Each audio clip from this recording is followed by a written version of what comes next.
Hello, Fizzling on. Welcome to session episode 48 of Primordial Harmony, a modified version of Princess of the Apocalypse, that D&D module. This is 5th edition. I'm Mike and I run this, and I'm joined by... Hello, I am Senna and I play Delia the Gnome Wizard and also Snow the Tempest Player. And I am Giddies and I play Hum, the Gnome Bard, and Maeve, the Illidan Elf Fighter. Hello, my name is Miles. I am playing Tadias Adenov, who is an Awesome Seeker, and I'm also playing Jadicus Wind, a druid human. Yeah, he's just a boring human, isn't he? I'm Justin. I play Zachary Vitalis, Fire Genasi Shovel Knight, as well as Ignacio Ricardo Framata, the greatest flame sorcerer in the world. And our friend Nyx will be here later. She is playing Illyria, the Wood Elf Ranger, and Bit, the Sun Soul Monk Tabaxi. And hopefully this is the last session we'll have to say both characters, but we'll see. So, when we last left the Excavators and the GTF, before leaving the Wayshield headquarters, Servi, a halfling blacksmith, arrived with a shipment of weapons for the Wayshield armory. Hum, recognizing him as an individual that used to work at Elemental Arms, the now defunct guild, drummed up a conversation about the state of the guild leading up to it shutting down. Heroes then, after that conversation, went off in different directions, Zachariel and Ignacio going to a butcher to pick up a hog for that evening's barbecue, Tadias, Hum, and Delia booze shopping, Chadicus and Snow returning to their temples, and the elves, Illyria and Maeve, getting acquainted. That evening, all but Snow showed up at the Vitalis home to partake in merrymaking that went on well after sundown, even when there was a small take-care incident on the other side of town. However, after the GTF would say farewell and head back into Forstride proper, Zachariel confided in the Excavators, his found friends that he had fought with and aside over the past 2 months, as well as Gordon and Floriana, about how he had planned to stay in Forstride for keeps, about how much being away from his family weighed on him. Illyria was unable to handle this revelation and left before much else was said, but he would continue due to the recent events.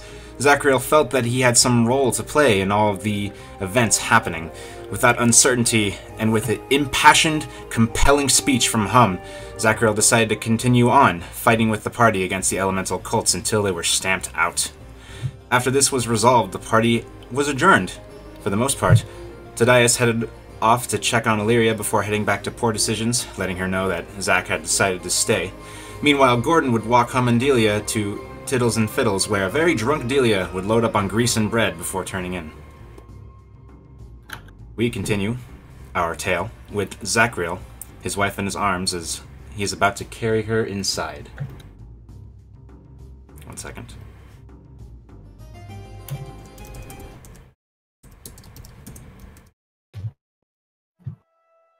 So, Zachariel, you have Floriana in your arms, and this is after the rest of the party has started to head up the road back to Forstride proper. And as you are just feet away from the door, you hear behind you, excuse me. Yes. You turn around and you see a patrol of militiamen, and one of them is maybe like 5 feet back. He says, "You know, we we smelled the barbecue all night and we couldn't help but notice there's some left. Do you mind if we..." Help yourselves. You men protect Forstride. You shall be taken care of. And they all kind of give a small cheer, and the gentleman looks at you and he says, "Oh, thank you very much." And they start to cut off hunks and have a little break. Meanwhile, is there anything else that you would like to do, or are you turning in for sure? Turning in. Alright. I just wanted to include that little bit there. So, let's go to Ignacio.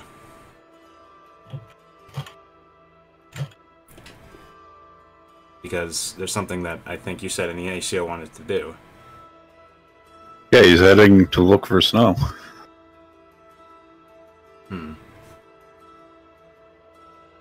So, he would know where she is? Is there any reason? Does he know where the temple is? That's actually a good point. You figure it out. Between you. I think Ignacio would probably be able to find her just by going to all the temples. I feel like he would. Oh my god. What's his... Okay, so, assuming he doesn't know, what's his plan of attack? I mean... Yeah, he'd probably just go to every temple. God. Okay. Screaming out, "Snow! I know you're here!" Well, let's let Justin decide that. So, okay, it doesn't take long at all, because someone recognizes, let's see, so you visit one of the temples. Ignacio visits one of the temples. He walks across the plaza. Oh, crap. He walks across the plaza, heads over into the temple district, and he finds himself at the front step of... I have a whole thing for this, actually. This will actually come in handy. So he finds himself at one of the temples, like, in the very... this part here. And it is the don't have a key. Okay, well, we'll say that it's the Temple of Gond, who's the god of craft. Very not much of a following in Forstride, but enough. And you come in, and there's a priest that's sort of just keeping up with being there at night for anyone, and he says, "Can I help you?" Oh, hello there. I'm looking for a friend. Oh? Do you have any elves between 5'7" and 6 feet? They have a brooding look on their face, and you probably sense a chill in the air whenever they're around. Oh. The elven woman that has her small parish next to the Temple of Lathander? Sure. Well, no, but I know who you're talking about. He's very pious. Who is Lathander? God of the sun. Earth renewal, that's his domain. You're in the Temple of Gond right now. Gond. God of craftsmanship. And you look around and you can see, like, on the sides, so, like, aside from, like, a small section of pews in the middle of this little parish hall, on the sides there's what looks like a workshop, as if it's for carpentry. Interesting. He says, just down the street that way. He points to, he gives you directions to the Temple of Lathander. Oh, thank you. I don't really know what Gond says, but I assume it's something like craft well. He chuckles a bit and he says, "That'll serve. Is there anything else I can do for you?" Do you know anywhere around here that I could pick a couple of flowers? Perhaps there's a life temple of sorts? He says, well, I wouldn't go picking flowers from the temple gardens. But there's perhaps one on the edge of the paved road that might be left alone. You look around, you'll be able to see. There's plenty of gardens around the temples. All right, thank you. Have a good night. Oh, you too. So you leave. Oh, I plan to. So you leave, and sure enough, like, you know, you just walk down and you can see, like, there's arrangements here and there, as well as a few wildflowers that are growing off of the side of the road.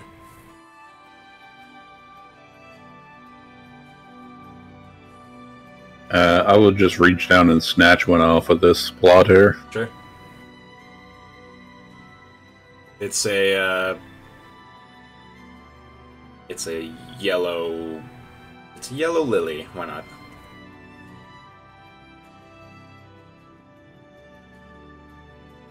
Alright, I continue. Eventually you follow these directions to the Temple of Lathander, and you kind of case the place like a creep, and you see walking down, there's a couple of militiamen, and they just kind of like look at you because you're a lone person out on the streets well after the hours of the evening, but you don't seem to be doing anything, so they just kind of continue on. But you do see off of the Temple of Lathander, there's a much smaller parish house.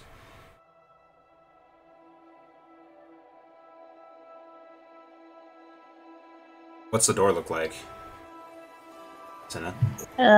It's just plain wood double. Okay.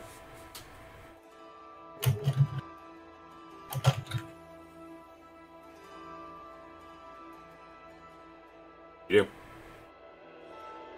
I will walk up to the door.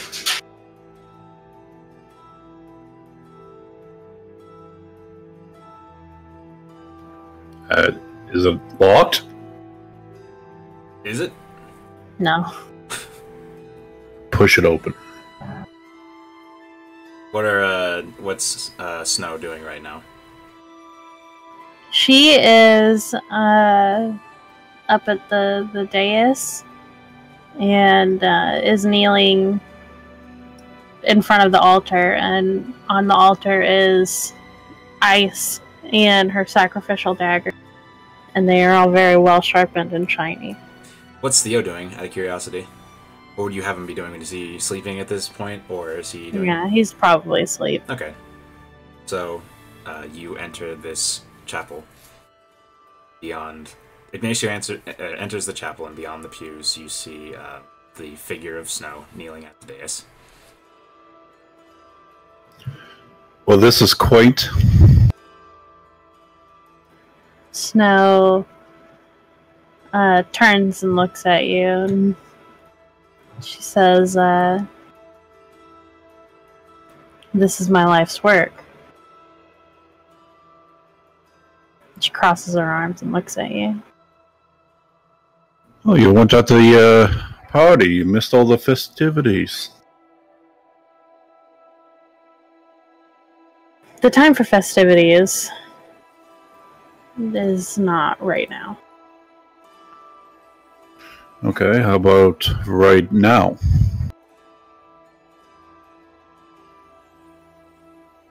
I'm not sure you understand the gravity of the situation I'm dealing with right now. You sat here in a temple by yourself when all your friends and colleagues passed out in the pools of their own vomit? My friends and colleagues did not have a blasphemer commit an atrocity against their god. I'm sure people commit atrocities against these golden rules every day. I believe it's you religious folk that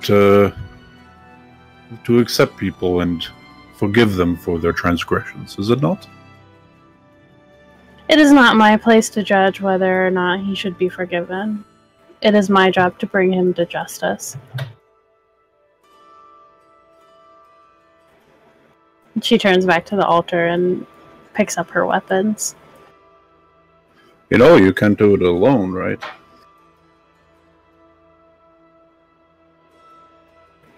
Yes. I'm painfully aware of that fact. So making friends, sharing drink, to help your final goal. Perhaps a dance. Well, I'm sure my friends would allow me a night of solitude after my most faithful parishioner was attacked.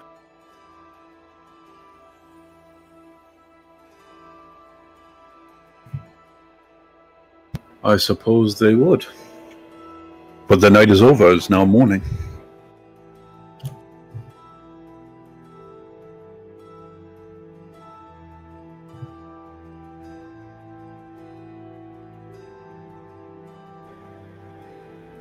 She just, she kind of scoffs and, says it's still dark out.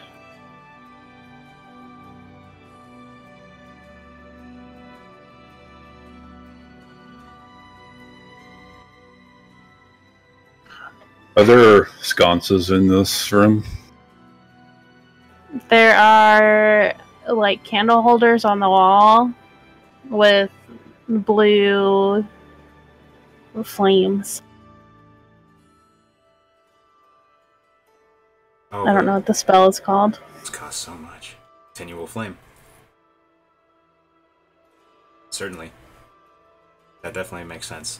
That she would have continual flames, like, that are just lining the walls because it's a flame that doesn't give off heat.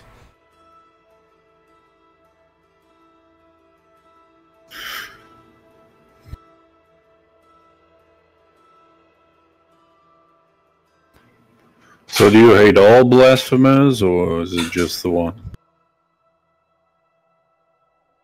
I do not begrudge people for their convictions. However, when someone comes to Aurel's embrace, then leaves, and then attacks Aurel's followers, I just can't let that slide.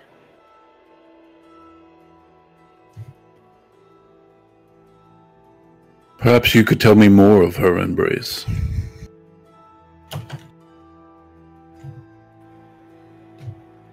It's very cold.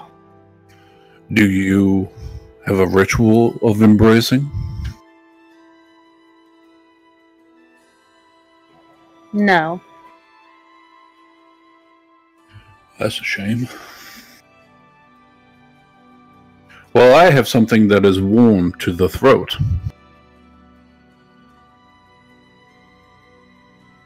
I take a bottle of that whiskey that I snatched. Mm. I'm sorry, Ignacio, but I do not imbibe. Oh, more for me.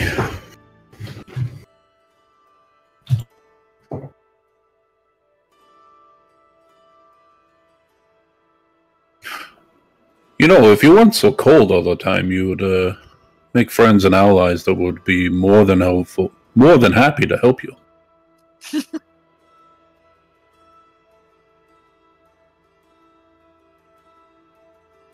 She just sort of glares at you.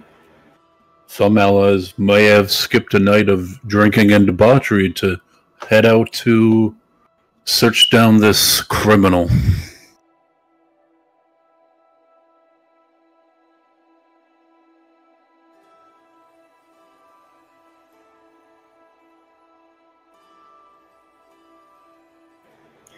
Regardless of what we do before we go searching for Kalehold,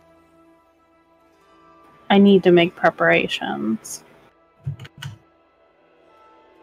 Well, it seems you've made them. All your weapons are dangerously sharp.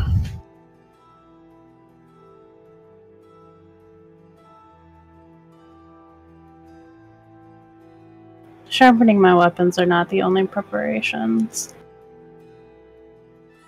I need to make sure that my temple will not be attacked again while I'm gone.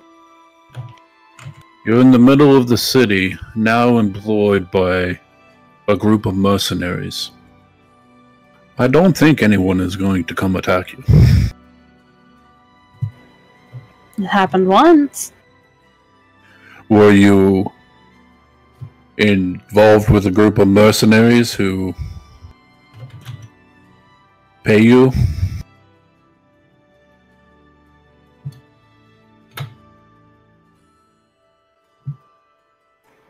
I'm gonna walk closer to her. No boy.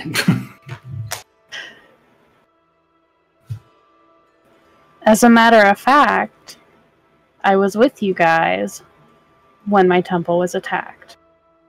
Oh, well, perhaps we should go place the blame on the guardsmen for not patrolling this sector of the city.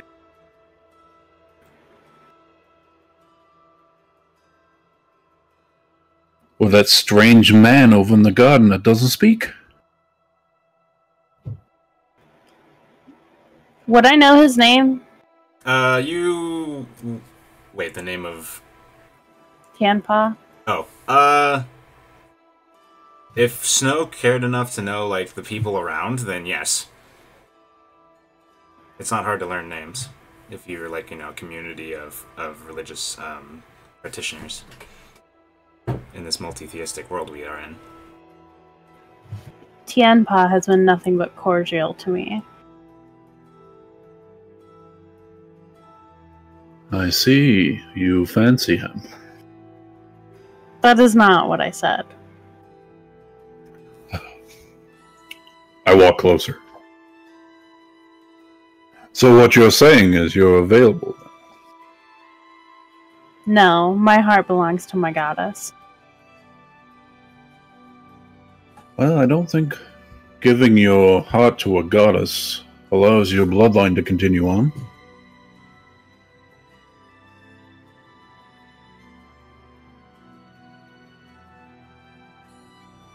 If that is a real's wish, then I should follow her command. It's a pretty cruel wish for a divine deity to wish that her followers do not find happiness. I do not make a habit of questioning the motives of my goddess. But why not? You should question everything. She is my goddess. She saved me.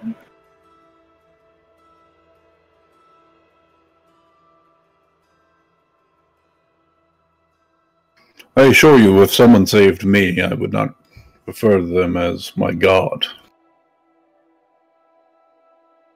Perhaps the people who are saving you are not divine.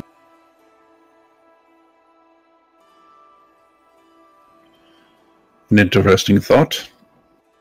Anyway, I planned to help you. More so because I'm curious of your god and all of the gods. The power they hold, the power they grant.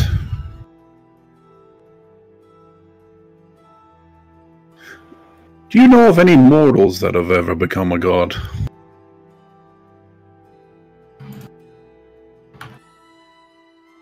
No, I do not. Well, as I said, I intend to warm your ice heart. So here, a gift. And I extend the flower, and I cast prestidigitation on it to give it a warming, to warm it up.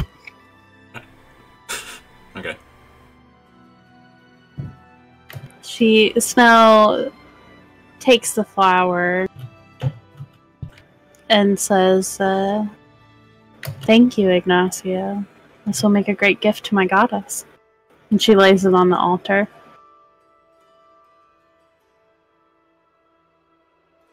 Well, She just lay it on the altar? Yeah. Did she do anything else?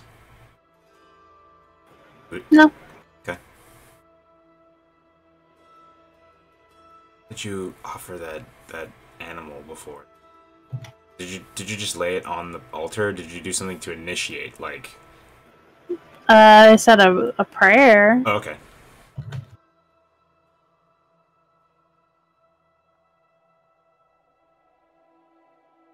If you want, I could show you Aurel's power now.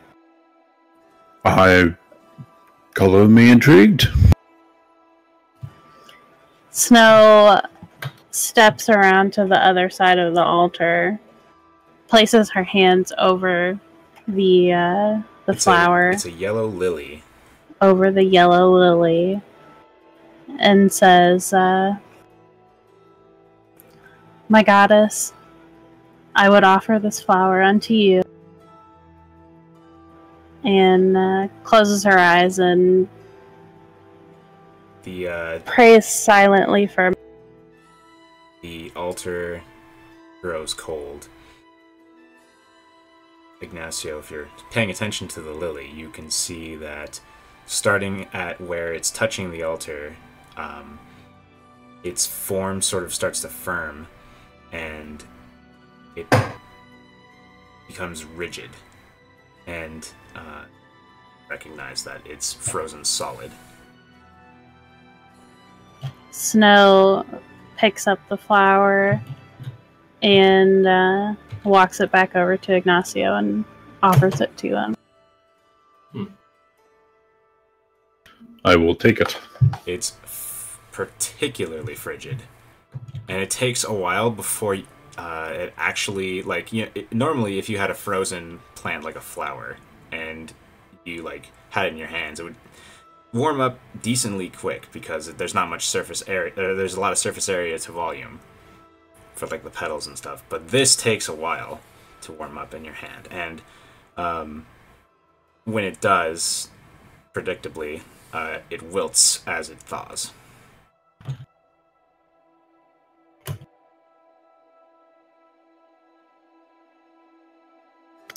Well, that was something. That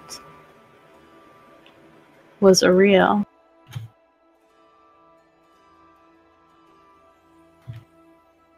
You hear one of the a little noise from one of the pews, and a small groan as Theo turns in his sleep. Doesn't wake up, he just turns.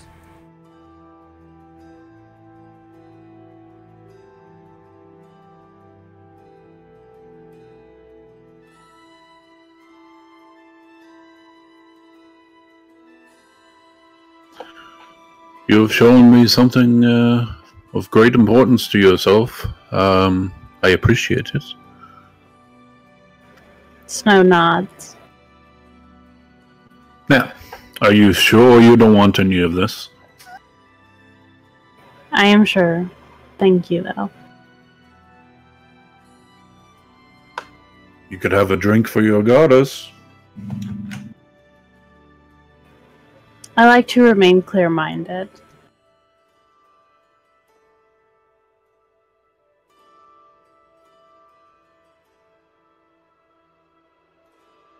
Well, unfortunately,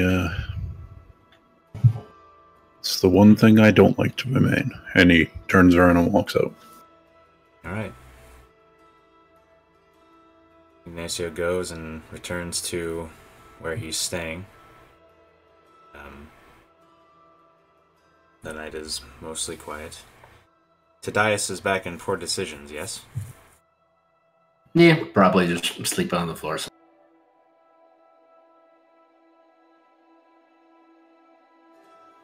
see here. Much less incendiary than it could have been. It's more like if you put if you light like a stick on fire and then throw it into a snowbank, it'll just kind of fizzle out. That's what happened here. It's gonna be a slow burn. Oh, hey. Okay.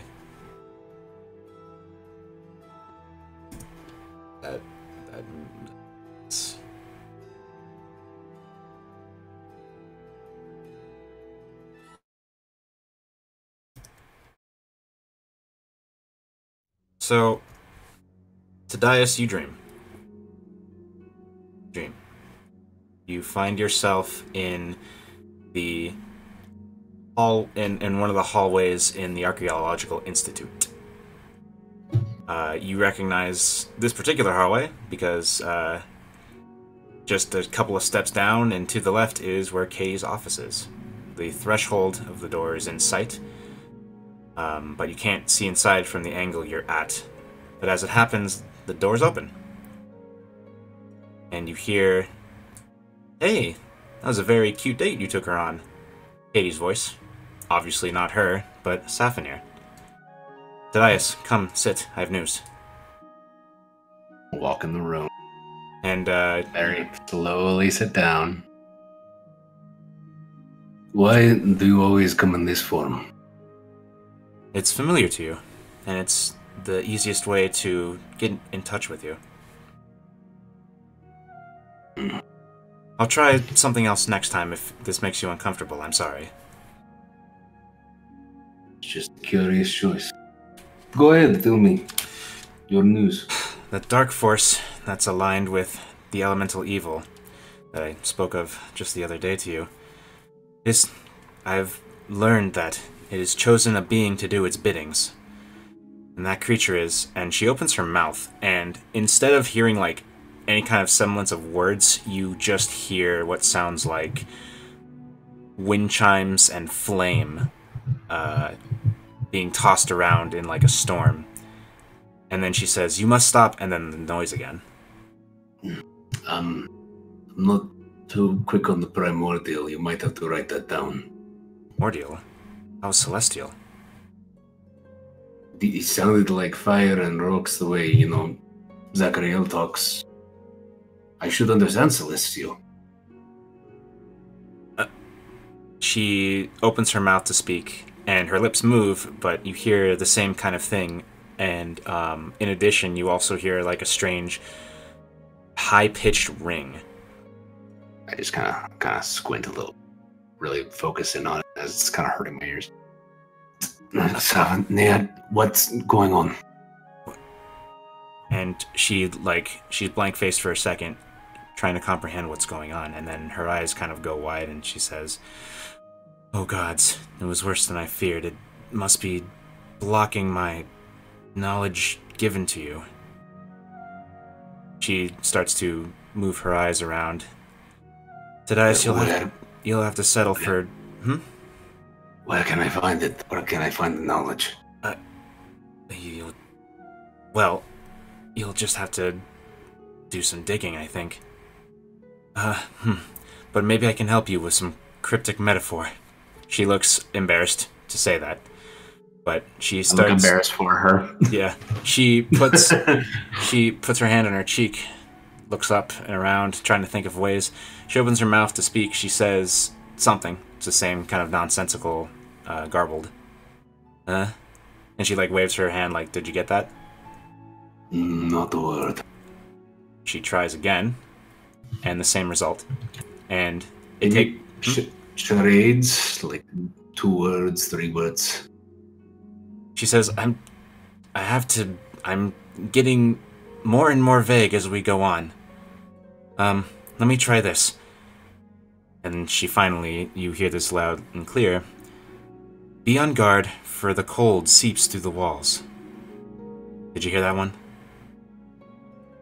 Be on guard, for the cold seeps through the walls. Oh boy.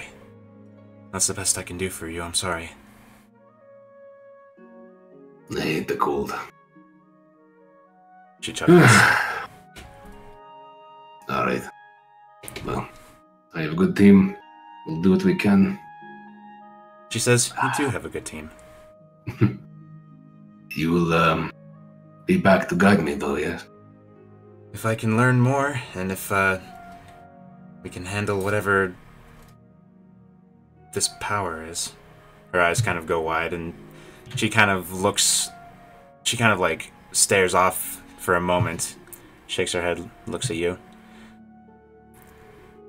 "That's all I had for you." And the, sort of the sunlight that has been streaming into this office kind of intensifies and it bleaches her out, and you awake with your head on the floor of poor decisions. I drank too much. I get up as quietly as I can and try to beat the mom before she gives me breakfast. Wait a second. Oh, no. I gotta roll. That's not why I said give me a second, but yes, you should roll. Right. Damn it. I'm not good at the stealth. That's the button. I mean, it's not like you sleep in your armor, do you? It won't really matter. Okay. So just yeah, okay. So you managed to slink out. So Tadias is up. Delia. How do you? Let's see. Well, actually, no. All you would be pretty laid up. We're gonna focus on the excavators for now, and then we'll do like a cursory like what are GTF doing in a bit. Okay, so Hum and Delia.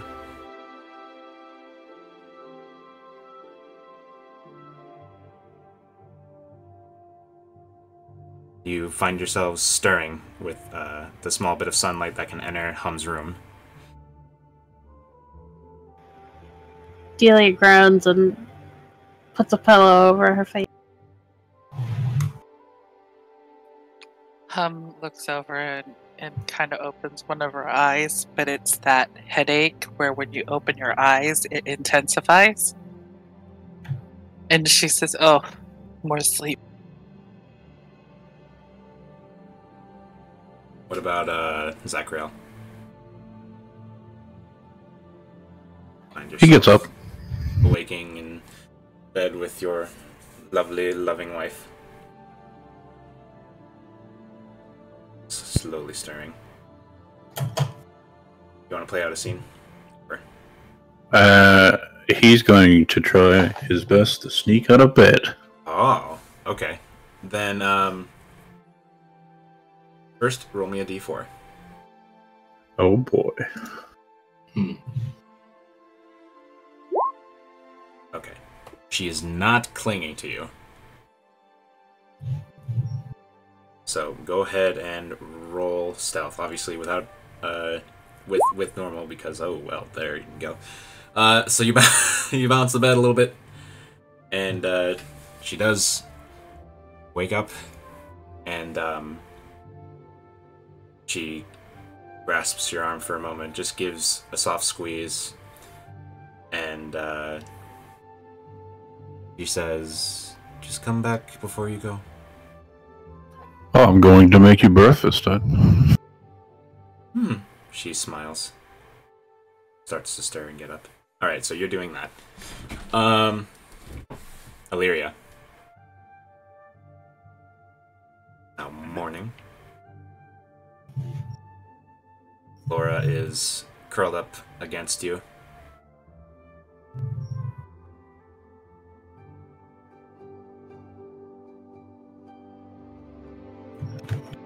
Nick, see that?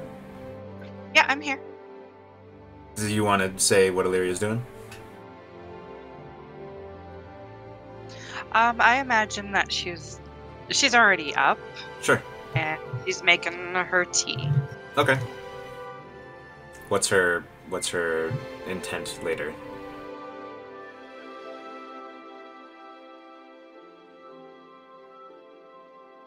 Go and locate the others. Okay. I guess. Yeah, go and locate the others. That's all I needed to hear.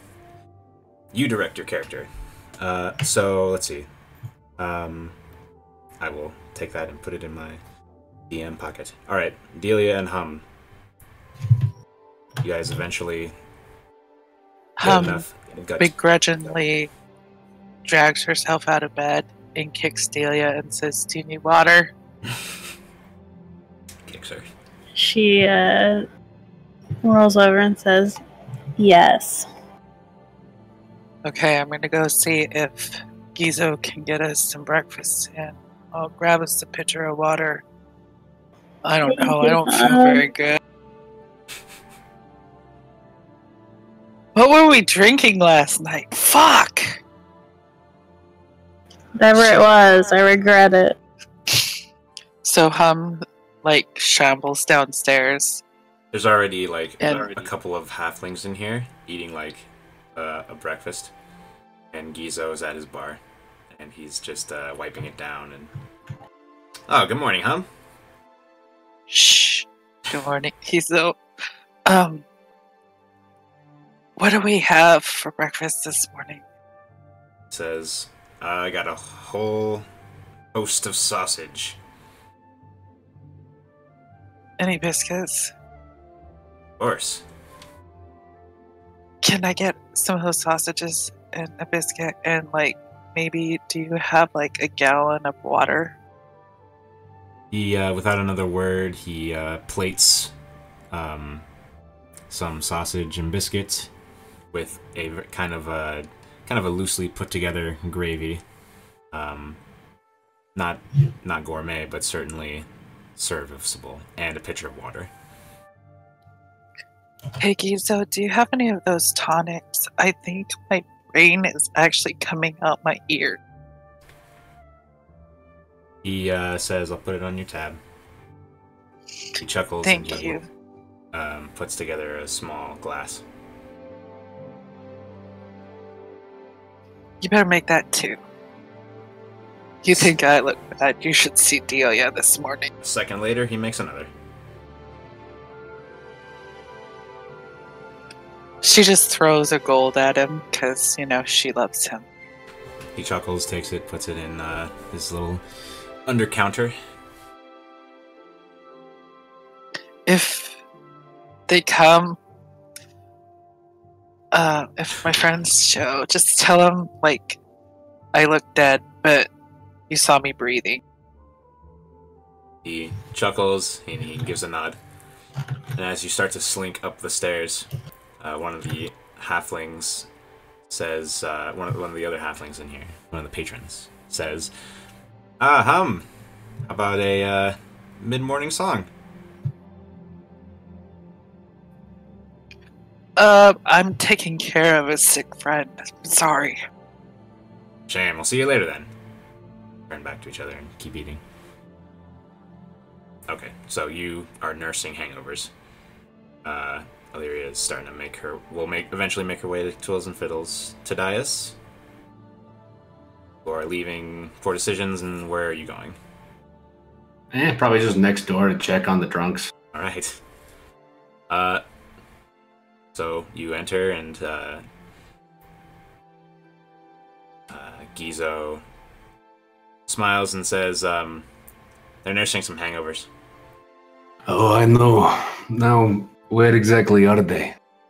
He says, Tom keeps an apartment above, and then he points to a door off of the side of the bar.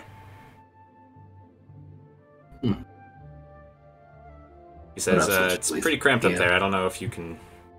No, like I was saying, I should probably wait here for them. They'll make it down eventually.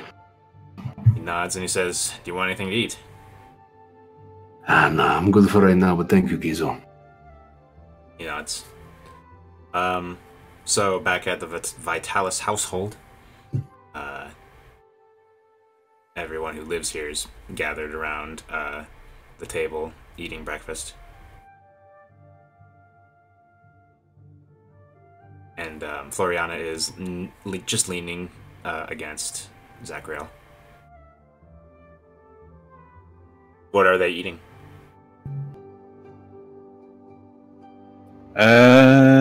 Probably just eggs and bacon. Okay. Thinking of Tadias. Okay. So everyone is... At least Zachariel's thinking of Tadias. Everyone's pretty tired from the previous day, so they're just kind of eating, not in an awkward silence or anything, but like a sort of a communal togetherness. That is the sort of feeling in this kitchen that table. So eventually food is consumed and plates are put together to be washed with the help of Squirt. What's your next move? Well, family, I've got bad news. I have to leave again, but I will be back. And Sihara walks up. She hugs your leg and she looks up at you and she says, "You're gonna beat the meanies, right?" Gonna beat them all. You're gonna practice that sword, right? "Yes, sir," she says. And perhaps if don't just beat up poor Simon. Perhaps your mother will help you. And Floriana says, "I can help her practice." All right. I'm sure this goes without saying, but don't electrocute your daughter. I won't. You All never, right. you never scalded her. Why would I do that? You wouldn't.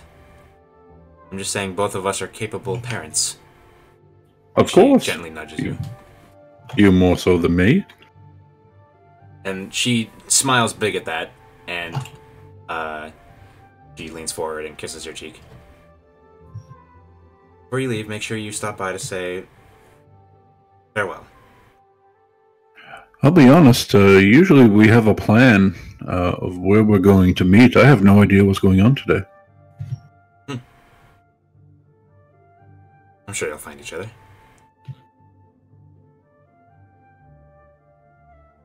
So what are you doing? I guess I'll don my armor and shovel. Yeah. I'll Alright. wave to everyone, and then I'll jump on the cart and bring it back to Illyria. Alrighty.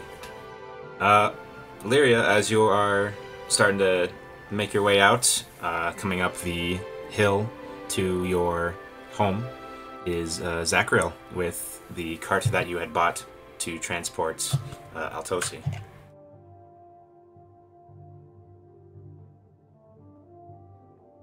Okay, so I come outside, right? Nice. It's up to you.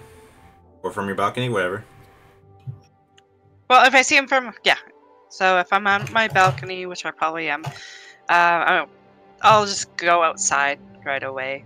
Okay. Kind of meet him outside, and I'll come up to him, give him a hug, and tell him I'm really glad that he's with us again. Well, I never left, but We were I talking appreciate it. about leaving.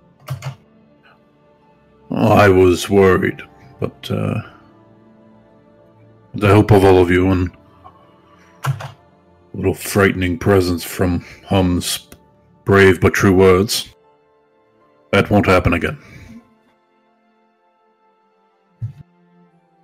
Speaking of Hum, Oh yes. I was just on my way thinking about going to check up with her. Oh, and Delia too. I heard that they had a very good time at your party. yeah, I would never believed it before, but Delia has proven to me that they can indeed drink their weight.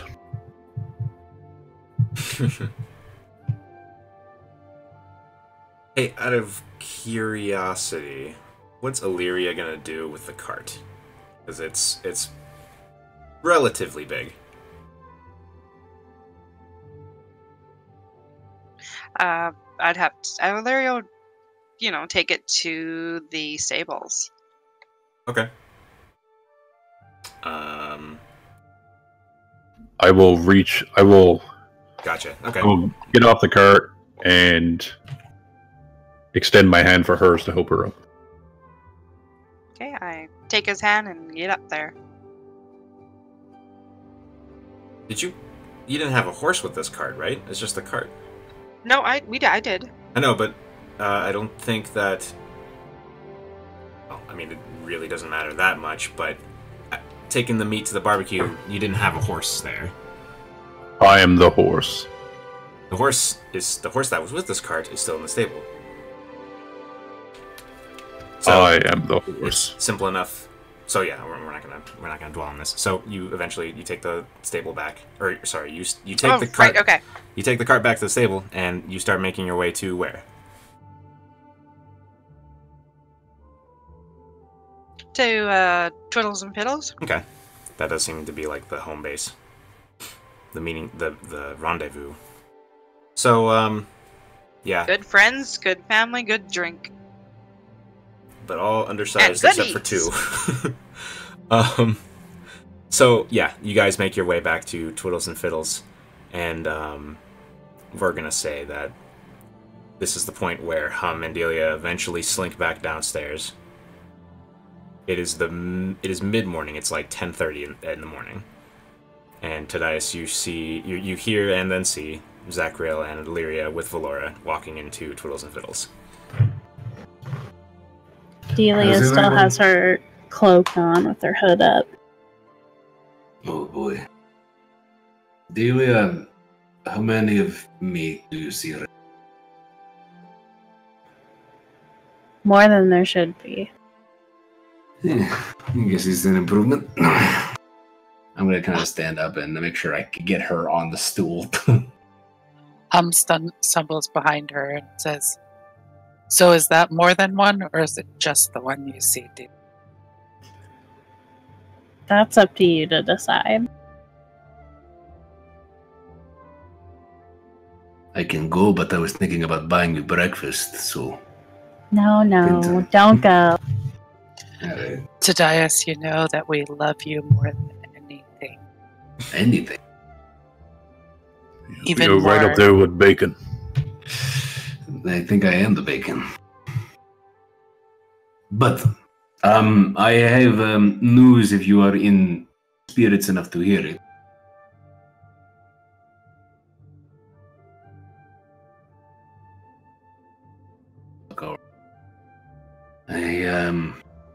I received another vision. Oh? Yeah. The guide Safanir tried to convey something. It was difficult. We had trouble communicating. It seems something is making it harder for me to interpret her message. The main thing of importance is there is a cold coming. And it spells danger. Well, what did her message sound like? Well, what I mostly heard was... Do you know how when you speak, like, crap about me in Primordial, it kind of sounds like rocks and fire and things like that? I don't think I've ever said anything about you. You know, I wasn't born yesterday. Well, just try and repeat what she said. It was a name. A name sounded... I do my best to mimic the weird, ethereal, like elementally sounding noises I heard. To Zachriel, this sounds like utter gibberish. Tadias, you don't even know my mother. Your mother is the evil cold coming to destroy us? I was making a joke.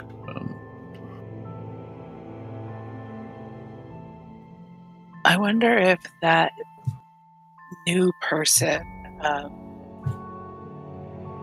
the elf with the, what was her name? The cold elf. Snow? In the new group. Snow! That makes sense. I wonder if she would know something about Perhaps. She seems to be a little reclusive. She didn't come last night.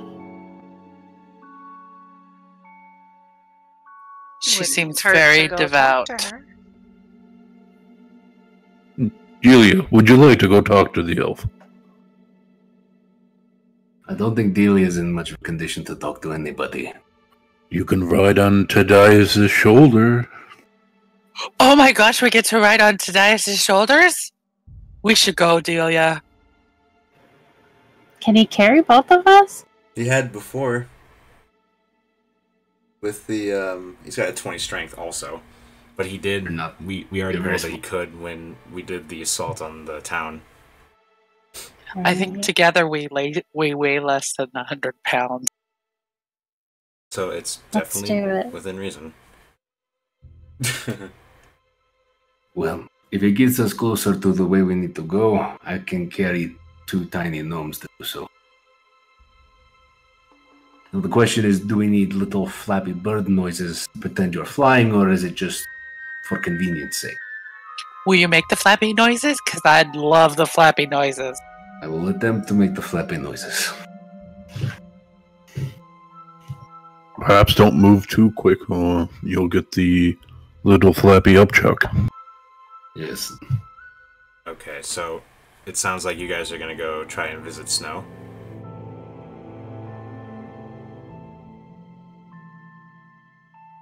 I mean, it makes sense to me that if he's having it, no, that's those fine. Cold things. No, that's fine. But we need to resolve. Did the GTF leave? Did they get together and did they leave for Stride to go take on Kalehold? If that's what they're doing. Snow would have been up and ready to go as soon as she was able. So, reasonably, would she have made an effort to get everyone out and on the road ASAP? Not to ask a leading question, but she probably would have hung out at Way Shields? At the Way Shields, and because she doesn't know where everyone's staying. True enough. Okay. So then, or let's just work this out together. So does it sound reasonable for everyone in the GTF to be up earlier or later or at the same time as the main party? Bit would be up early and probably meeting at the Way of Shields. Okay. Normally I would say no, but Ignacio is dedicated to helping Snow after seeing that display of power. Okay. What about Chadicus and Maeve? Maeve is an early riser. She would probably... I don't know. I think she would seek out Snow. Okay, then what about, and then finally Chadicus? Well, I think that's enough to kind of weigh the averages here. So, as a storyteller, it sounds like to me that the GTF has already left and has made their way toward Rolid. Does that sound reasonable to you guys? Yep. Mm-hmm. Yes. Okay, then let us proceed with the excavators. So, you guys set out from Twiddles and Fiddles with Hum and Delia on Tadias' shoulders. And where do you guys go?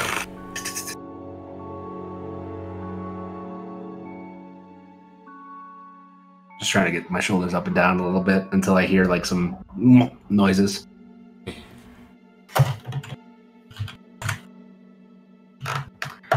So where exactly is this Snow lady? I know Gordon knows her, so should we check with the Way Shields? I think that's a good start. And Tadias, your shoulders are moving like that. Oh dear. All right, hey, hold on. Roll con save.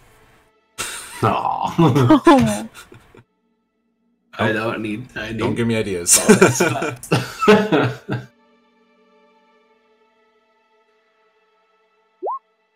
Alright, Hum, you barely hang on. Barely hang on. Okay, smooth walking from here. So you make your way up the hill to the Way Shields. And walk on in, and there's the young man who's the receptionist there, and I'm going to change the music, and he says, oh, hi, do you need me to get Gordon for you? No, I wanted to hear about your day. How's it going? He says, "Oh well, I'm just setting aside some paperwork here with Really? a new contract. There's a green that just joined up.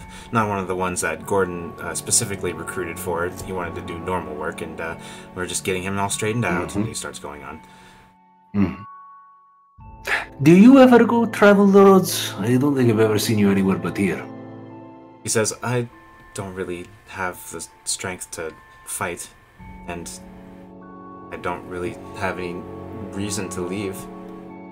Ooh, all this paperwork is making me tired. And so, I can. Yes, if you could get Gordon, that would be great. And he gets up and he goes to Gordon's office. And Mr. Veteran, do you think you could make a warrior out of that man? All he needs is desire, Tadias. Is that all you need?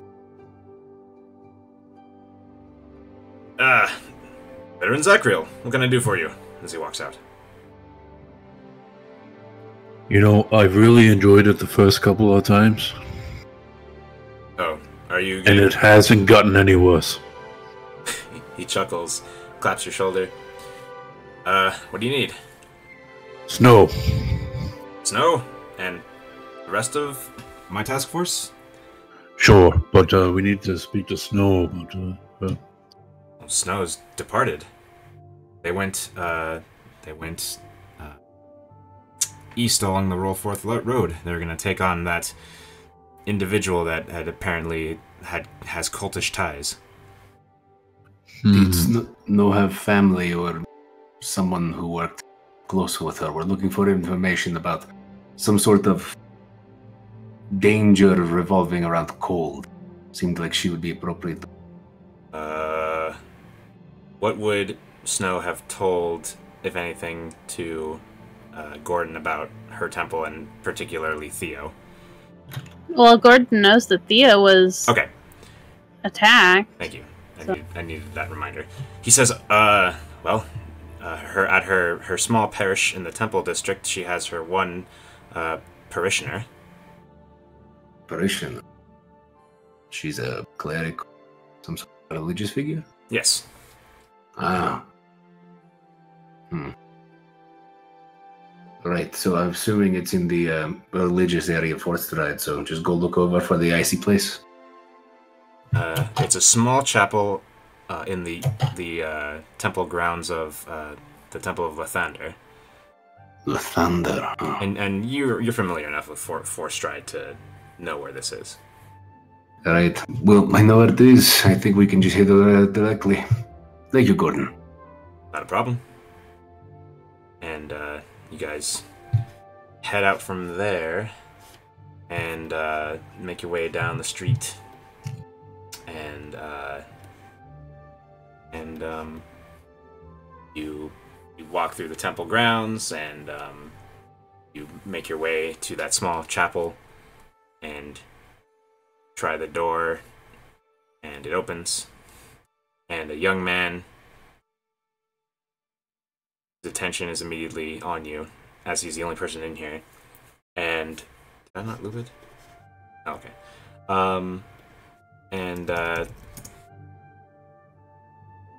He says, hello?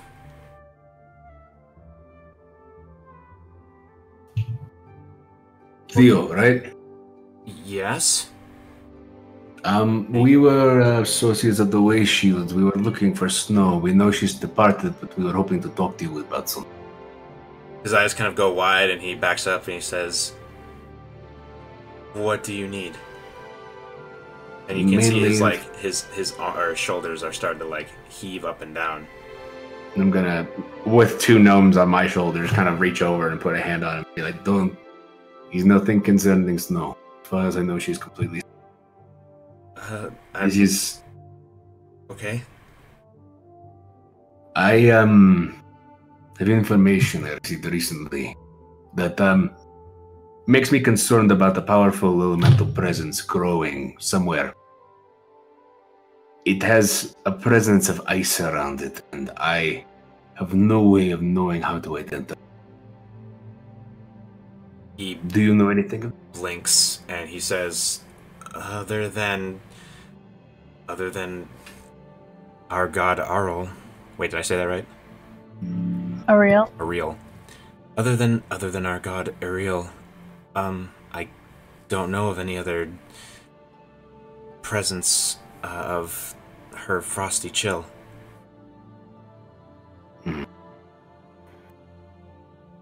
Does Snow have any friends in the academy that know anything about ice creatures or elementals of great power? Did Snow go to the academy? No, just if she knows something. Oh, Because he doesn't know anything, obviously. yeah. He says, well, Snow didn't go to the academy, to my knowledge, so I... Neither did I, but I seem to make friends there. Huh, she's devout and most of her time is spent here. Well, when she returns, let her know that she can find me at poor decisions, and perhaps we should have a conversation. She'll probably have interest in what. He nods. By the way, name's Thaddeus. Thaddeus, and then he looks around and he takes stock of everyone and he says, and you and you and Zachary Vitalis. It's awfully cold in here. I don't mind it. It's actually pretty warm outside because it's starting to get close to summer. Oh, speaking of which, track the calendar. So you all introduce yourselves, and he says, "Well, if is there anything else that I could maybe do for you, in the spirit of Ariel?"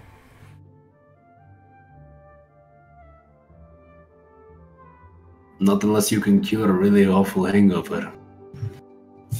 I'm afraid that's not a power she has granted me. Well, What sort of powers has she? Well, I can, and he lifts his hand, and you see all these ice crystals form around and just kind of swirl around in this small column. That's the extent of what I can do.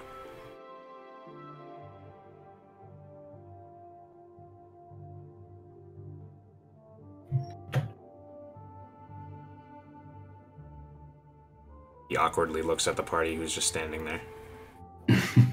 Thanks so much for your help. That was really neat. Good job. He just nods respectfully. It was good meeting you. Enjoy the rest of your evening. Or day, sorry. It's been a long night. He respectfully nods again. And he also pays a little bit of mind to Valora. He just sort of... He looks nervous, but then as you guys are leaving, you can just hear him let out a sigh of and then he continues. Momentary relief. Well, he was attacked. Oh yeah, right. So he just gets back to praying, and you guys do. What do you guys do? Right. Say, Thaddeus, the word you heard, did it sound like this? And I will say in Primordial, I will say Imix. No, it didn't sound like that. I shake my head. Okay, well, nothing to worry about then. The strange thing about all of it was that Zephanier was saying that she was speaking Celestial, but I speak Celestial. Well, she was speaking Celestial the whole time she was conversing with you. Yeah. Yeah. But at the moment the name itself became uttered, it was You know, transformed. Thaddeus, if you had been keeping up on your studies, this wouldn't have happened. Perhaps if I didn't receive so much teasing from my instructor, I'd be more incentivized to do so. Well, it's, come on, you're a warrior, you know what it's like, it's tough love. Maybe I don't have a desire to be a warrior. I don't have that one thing that all warriors need. Yeah. But if this is a dead end, we'll just have to wait until the cold comes for us, eh? Well, surely we must act. There's something we can do. What about the Ashwick? Do we know where Ashwick is? He's in those mountains, yes? Because mountains are a small area to investigate Well, you can fly. for a minute. The knowledge of Apparently you don't have the desire to work on that either. guess you That's not the thing I can work on. I don't. okay. Just wanted to make sure that you remembered that the knowledge of like that particular knowledge, those hints, are communicated interpartily. Interparty. I mean, we can pursue Ashwick, but perhaps Renwick could be of service. He might have some tracking or maybe some information about the elemental. Oh, and we could tell Renwick about, wait, I don't know that. I give Delia just a little shake on the shoulder and I say, "Hey, is your boyfriend coming?" Is my boyfriend coming? He sent his familiar 2 days ago. No, just his familiar. I wish he What? would come to Force Stride, though. Can he speak through that thing? Well, he's sending me a sending scroll. Oh, new spell. Fancy. New spell, who dis? Exactly. I don't understand. I think I'm going So- through a phase. I'm trying to be more cool than I used to be. Well, you could never be in the... I mean, you're a fire genasi. Well, yeah, but, you know, the kids are growing up and I gotta stay hip. So I have a thing I would like to do. Ooh, alright. Let's hear it.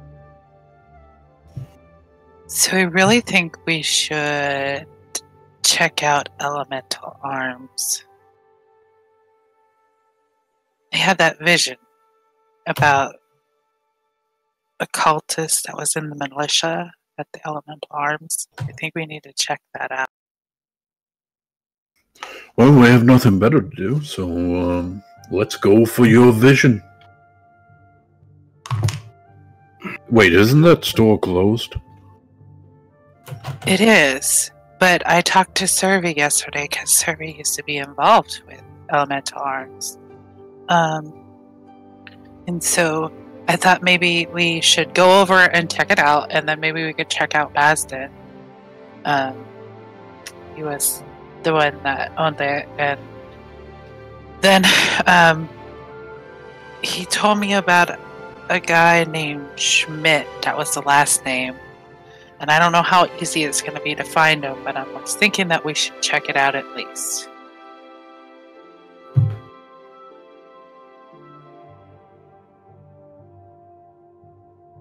Well, are you going to pull on my hair as reins, or do you want me to put you down to lead us? I mean, you know where Elemental Arms is, right? No. No. Yes, I can just get you to... Damn. Okay. Hey, what's wrong with that guy? What guy? Tianpa is crouched on the grass, and there's tears streaming down his face. Oh, Tianpa. Get who? Tianpa. I met him a while ago. I go over to Tianpa. He What's the matter? he looks up at you with just like a waterfall coming from his eyes. I've never seen sadness in such an aggressive fashion.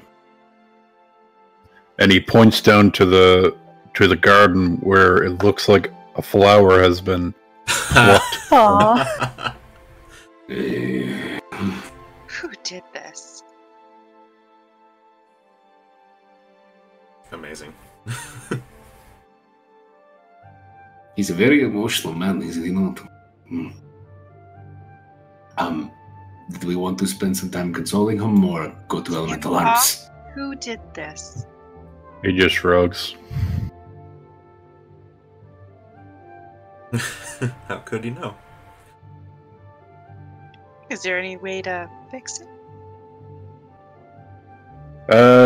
You see him, he roots around in a pocket and takes out a seed and uses his finger to kind of grate away some of the soil and puts the seed in, puts the soil back over. And then he sits there staring at the spot. Do you need some water? He holds his face over the spot. Oh my god. That is salt and tears, right? I mean, incorrect. Salty water. Is that good for the plant? I don't think so. Okay. So eventually you guys start heading over to Elemental Arms through the town, and today's a day like any other. I want to, before we leave, I want to pull out my water skin and pour a little water on his plant for There him. you go. No. He jumps up and hugs you. Tight and firm, and then he pulls back and bows his head repeatedly. Plant some more. And then he does a one-hand handstand push-up. What a strange man. That's strange. Interesting. They're the same thing, I think. No. I'm gonna kind of walk and kind of just give him a cursory look over. Well, Tianpa, it was good to meet you. He nods in your direction and extends a hand. I extend a hand back. He shakes your hand while bowing. I hope your flower grows fast. Are you going to be okay now, Tianpa? Wipes the tears away.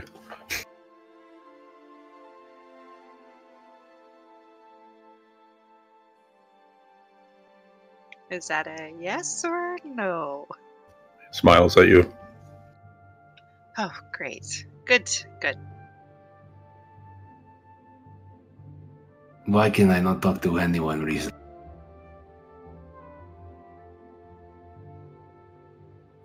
Anyway, to Elemental Arms, right? Yeah, smash. Alright, we'll take 5. Yes, to Elemental Arms. And I we'll got pick up in front of the place. So Alright, you guys are all ready? Ready spaghetti. Ready! Get on with it! Okay. Ready, spaghetti. Alright, beep, boop, bop. Okay. So, you guys make your way across town, crossing over the river that runs through Forest Stride. And it's the middle of the day, and you know, people are out and about doing, getting on with their lives. I placed your tokens there because I'm assuming that's the sort of angle you took. But if you guys have anything else you'd rather do, let me know. In terms of Nah, I getting think there. we're gonna Just simply crossing this bridge here and just hiking up. Yeah. I'm good with the quick travel here, yeah. So you find yourself in front of the now defunct Elemental Arms. The front door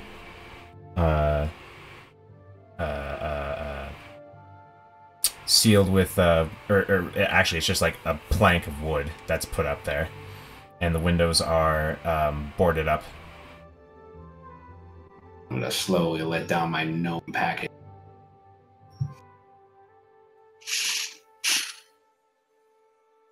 What do you do? Well, I was kind of hoping that, like, the doors would be open. I don't know why I thought that. I wonder where we could find Aston. Do you do anything? Do you do anything else here, or are you gonna just leave? Not to Well, us. I'm gonna look at the group and say, any ideas?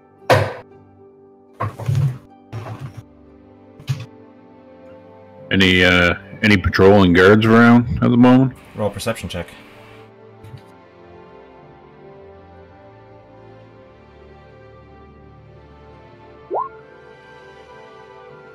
As far as you know, you saw a couple on the way up here. You take a cursory look around and you don't see anybody.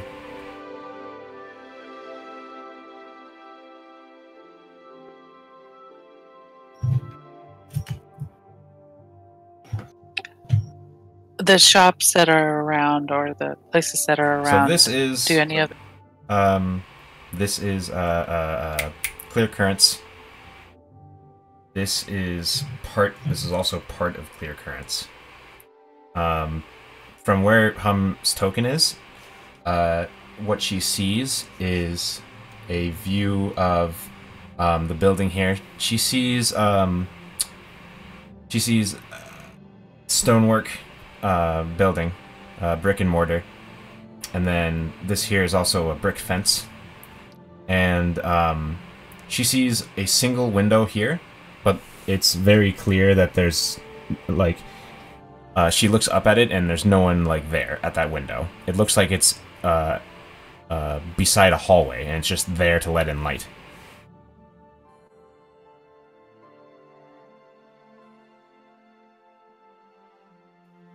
Maybe we should ask some of the neighbors.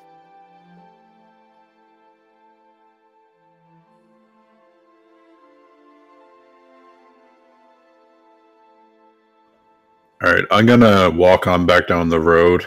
Okay. And look to see if I can see any guards. It's simple enough to see a duo patrolling this way, and Are they coming towards? They are coming away. And then looking up here, you see, you don't see anybody coming this way, from this direction. Hum walks over here to Clear Currents and goes to the reception desk. Okay. Young, just a young human woman. Hi there. Hi! So, I saw that Elemental Arms was closed. You wouldn't happen to know where we can find Bastin, do you? She says, I'm afraid not. I don't really have anything to do with, I never really interacted with Elemental Arms.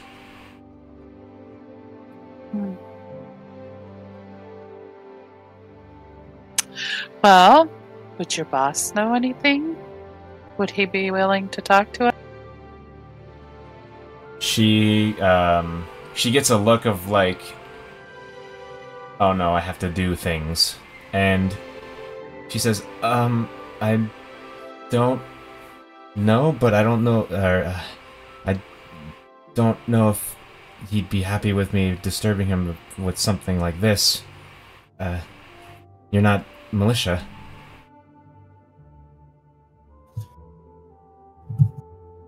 And she has a pleading look. Well, thanks for all your help.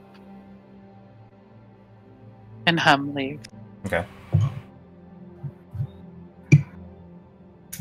So maybe we should seek out... I'm trying to remember the militia leader's name. For the hill, that would be Marshal Grobash. Maybe we should seek out Marshal Gorbash and see what he knows.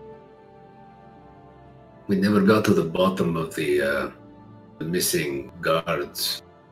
The dead ones assigned when the attack happened. How much do we trust the militia right now? Gorbash I believe in, but I'm just saying in general. Yeah, that's kind of my thought why we should go to Gorbash than just anybody. You know what I mean? Well, if you know where he is. Would we know where Gorbash is? This is his like beat. This area, the elemental guilds, this hill is his beat.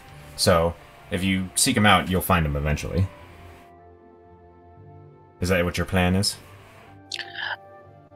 If everybody else is okay with that. Yeah. Yep. Of course. All right. You spend about 30 minutes hiking around, and you find Grobash.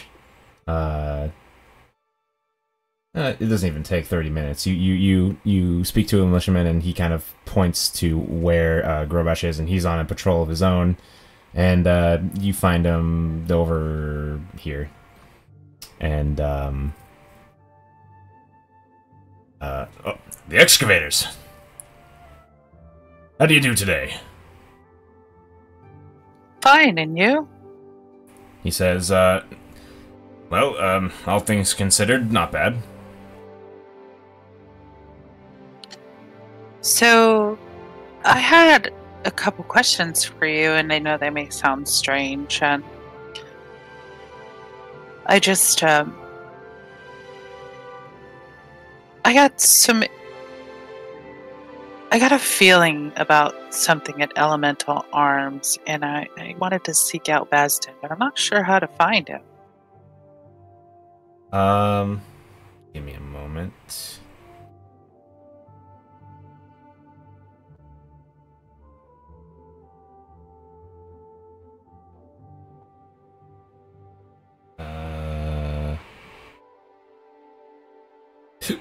Excuse me.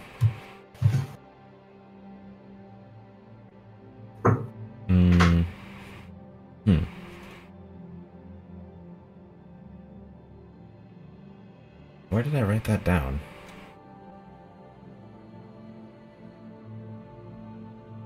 That was the name of the owner, right? Yeah, Basden is the owner. Okay. He says, well, off the top of my head, I don't really keep track of where the owners live. He says, if you, what's your suspicion?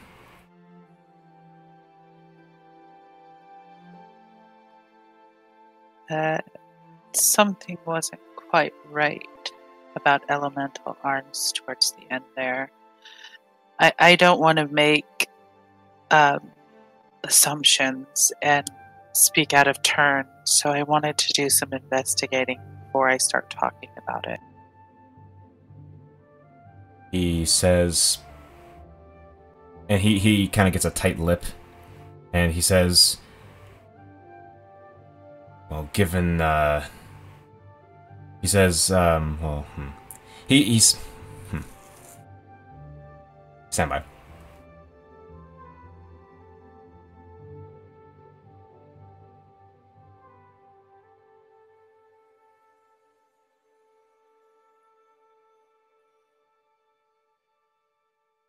He says, I will, add on to, I will put in for an investigation, to,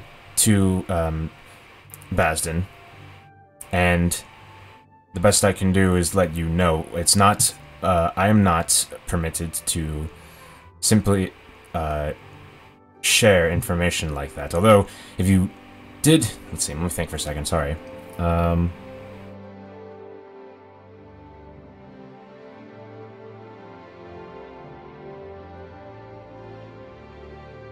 Okay, scratch all that. He says, you could find him...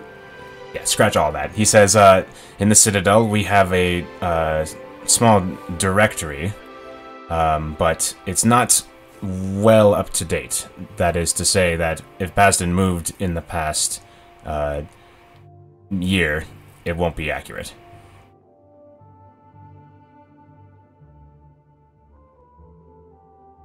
Frankly, we don't have the resources to keep tabs on all of the citizens of Forstride, but that's a lead for you. Well, I appreciate your help there, Marshall. I will come to you when I have my suspicions confirmed. He says, and not a moment soon, or not a moment later. Thank you. Absolutely. The rest of the group knows about my vision, right? About the If you told him. cultist in the militia. Yeah, if you told him. I can't remember if I told them or not. Just decide it now. I did tell them. Okay.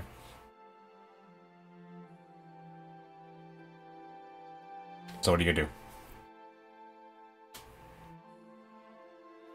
We're gonna go look at the directory. Okay, so you guys hoof it to the Citadel. And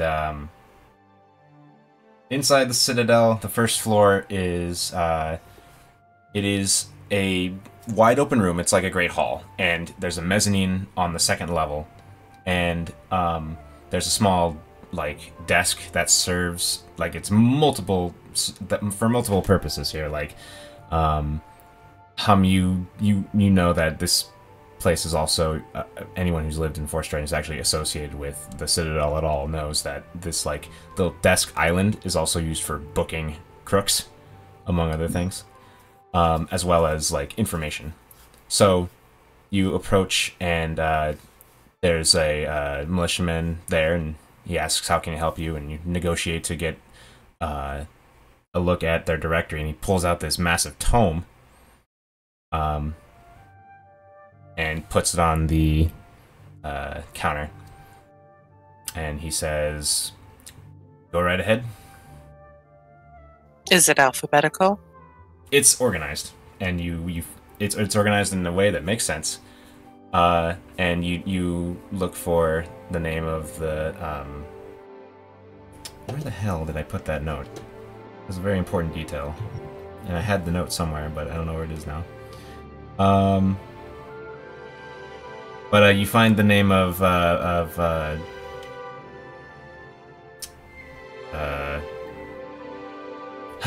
the owner of Elemental Arms. I know his name's Bess, and I don't remember his last name. Yeah, I swear to God, I wrote it in the actual place where I have information on Elemental Arms, but it's not there for some reason. So, you find his name, and you find an address in the city, and it's up in it's actually on. It would make sense. It's actually on the Elemental Hill, just adjacent, and look at that, and you kind of cross-reference the map in your brain, and it's this place that I've marked on the map for you. I also take a look to see how many Schmidts there are in town. All right. There is a family, and they. Let's see here.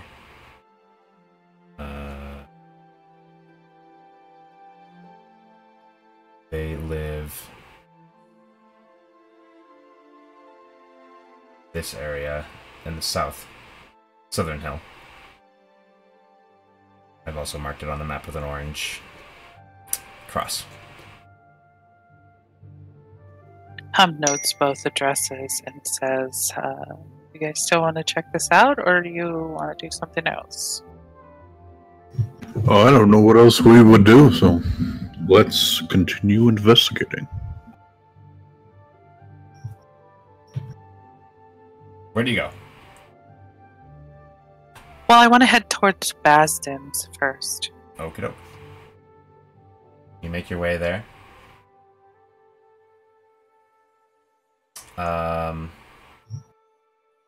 And you make your way there, and you find yourself in front of one of the duplexes that were sort of all made for individuals that work at the Elemental guilds. And you find yourself in front of the door. It's about 1 o'clock in the afternoon at this point. Knocks. You get no answer.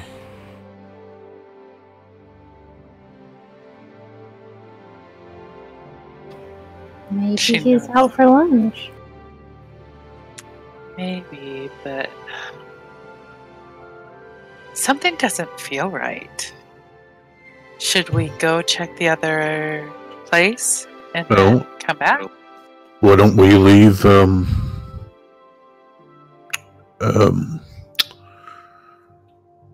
Udarnik or Nathan here, and when the person who lives here returns, they can come let us know. That's why you're the leader.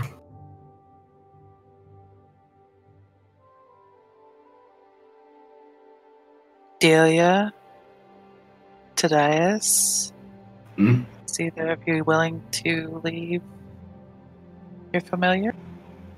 I can. I'll summon Nathan and leave him. Okay.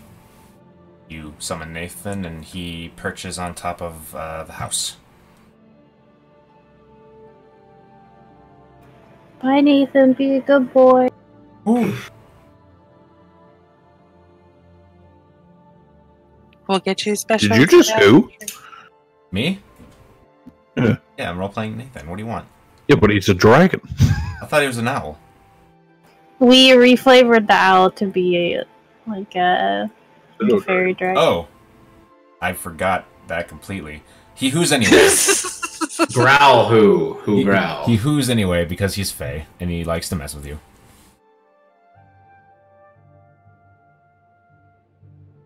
He even perches like an owl. He decided he Perfect. feels like an owl today. This is very interesting familiar. Thank you. Alright, what do you do now? He's just as fabulous as his owner. Let's head over to this Schmidt household. And while they're walking, Hum explains her conversation with Servi, just in case anybody's wondering why we're hunting down the Alright, so you guys make your way to this place in Forest Stride, and you come across a townhouse looking. That's what the houses in this area are like. You can hear some of the music coming from the musical taverns just a block down. And you find yourself in front of a door up on top of a stoop.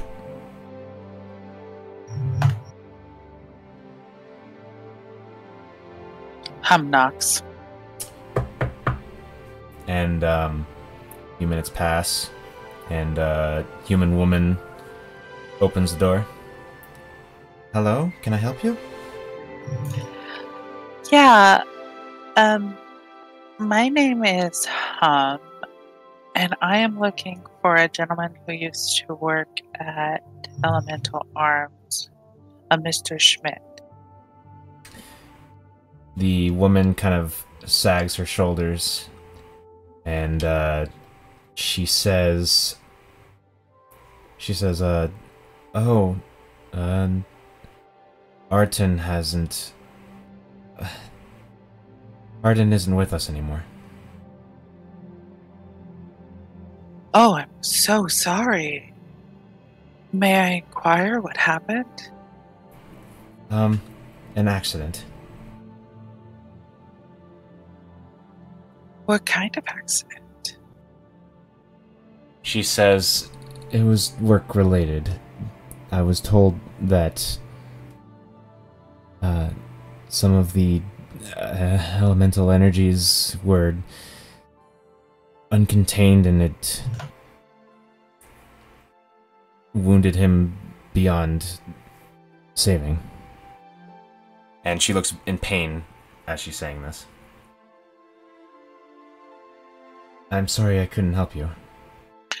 Oh, no, please. I'm so sorry to bring the pain back.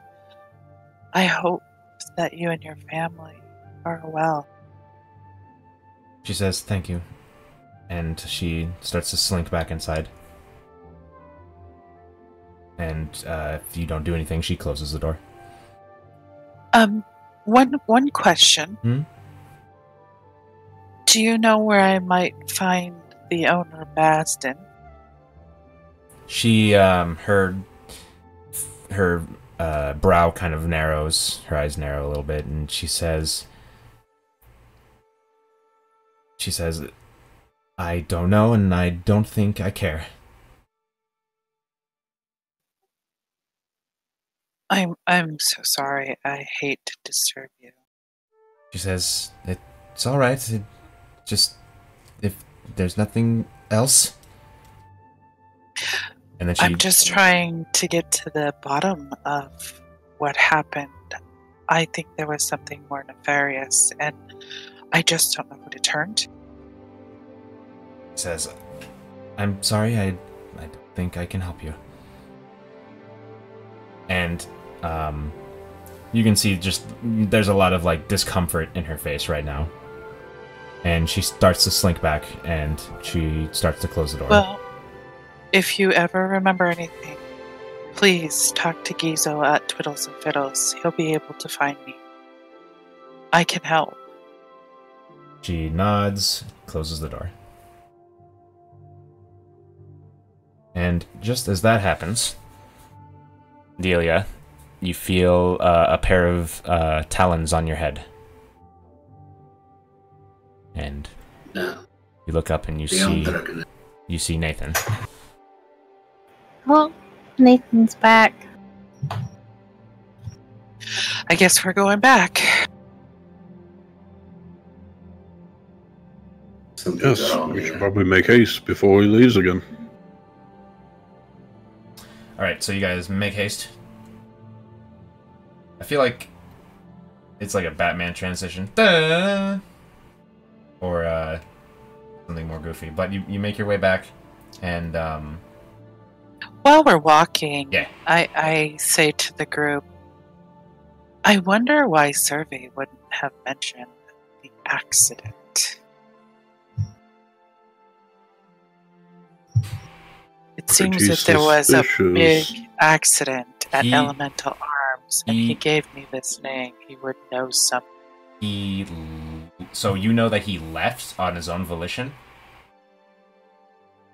before everything went to super shit. Just, you know that. You know that he left, like, you saw the writing on the wall and he left.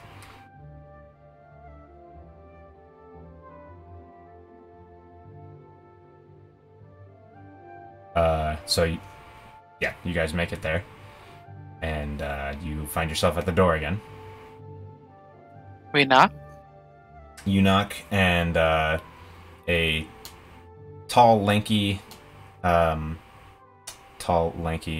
half-elf opens the door. And he says, "Oh, hi, what can I do for you?" I am looking for the former owner of Elemental Arms, Basden. Well, he's not me. But that name sounds familiar. Why are you looking here? Well, the directory at the Citadel says this is where he lived. Oh, that's who owned this place before. Well, I did find something that might have belonged to him if you would like to have it. Just laying around. And then he walks in and you see him, like, go to the coffee table, picks up a little slip of paper, and he hands it to you.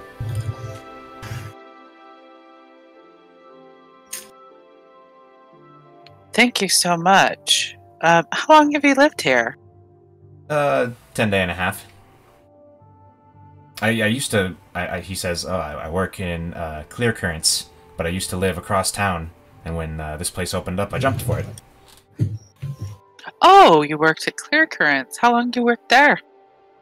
A couple months. So do you remember Elemental Arms being opened? Well, yeah. Or when it closed down? Yeah, it was a little bit of a to-do. Oh yeah? What happened? He says, he blinks, he looks up, and he says, well, suddenly the what I heard is that it just suddenly shut down and left a bunch of folks out of work. We absorbed some of them, actually. Oh, yeah? Or do you think any of them would be willing to talk to me? And I kind of push Zachriel forward a little bit, you know, showing off his way shield regalia. Perhaps?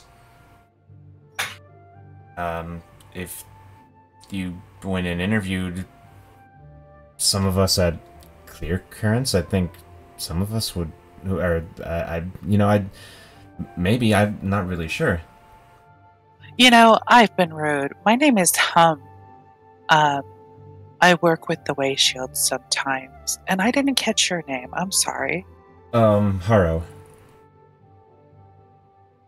It's so nice to meet you, Haro. Thank you so much for all your help. Sure thing.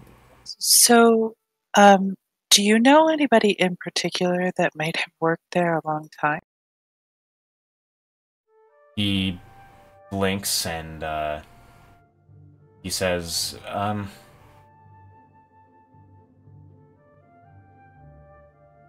give Mike a second.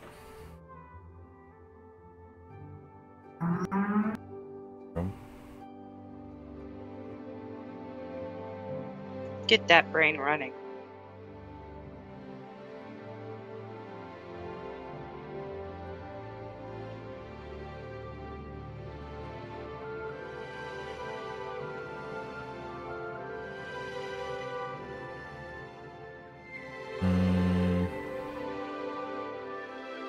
Shoot.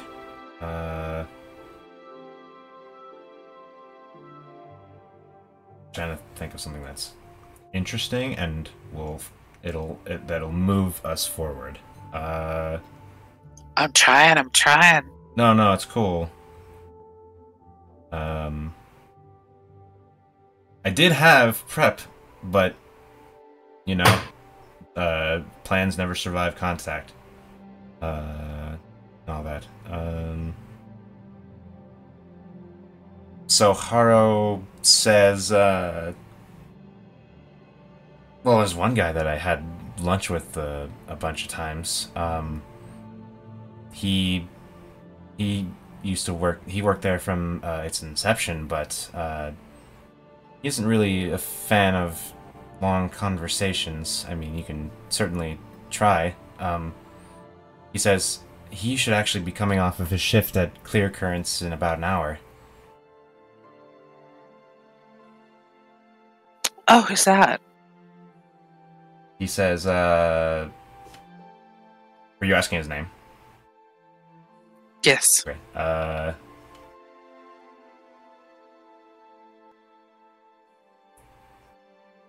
His name was Draver.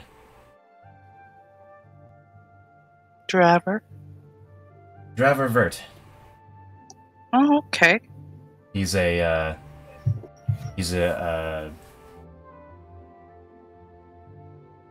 I think he's a genasi, although he keeps to himself pretty hard. Not many genasi around here. No, there's not.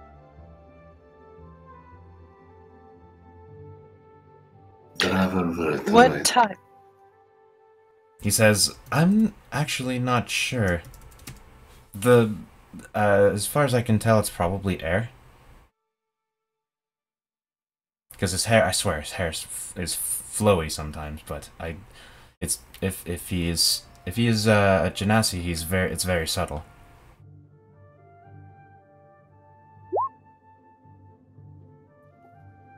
Thank you so much, Haro. My name is Hum, and I'm a bard over at the Twiddles and Fiddles, so if you ever come in, look me up, I'll buy you a drink. Ooh, I'll take that. Thank you. No, thank you. You've been more than helpful. Alright. He smiles and he says, "Well, if you don't anything, I have lunch to cook myself." Absolutely. Oh, what are you Thank for having? your time. He says, "Oh, I'm just gonna sear some. I'm just gonna sear some salmon and nothing crazy." Oh, you should really treat yourself. Salmon is delicious and it's good fuel for the day. He nods, says, "That's why I got it." I would suggest there's a man who frequents through town. He's got an excellent selection of different spices and herbs. He says, "Oh," Yeah, he goes by Spice Daddy. and he just kind of snorts, "Spice Daddy?" Yes, he's a tiefling man. Oh, what a name! He brings very rare herbs and spices to this area anyway, from the south. He says, "I'll keep an eye out for him. Thank you." You're welcome. And if no one else stops him, he starts to head inside and closes the door. We kind of start walking away. What's on the paper? You open the paper, and it's like a scrap of a letter. It is addressed to fuck. Interesting name. Basden? Basden. I need to write that down. It's written down somewhere. I just,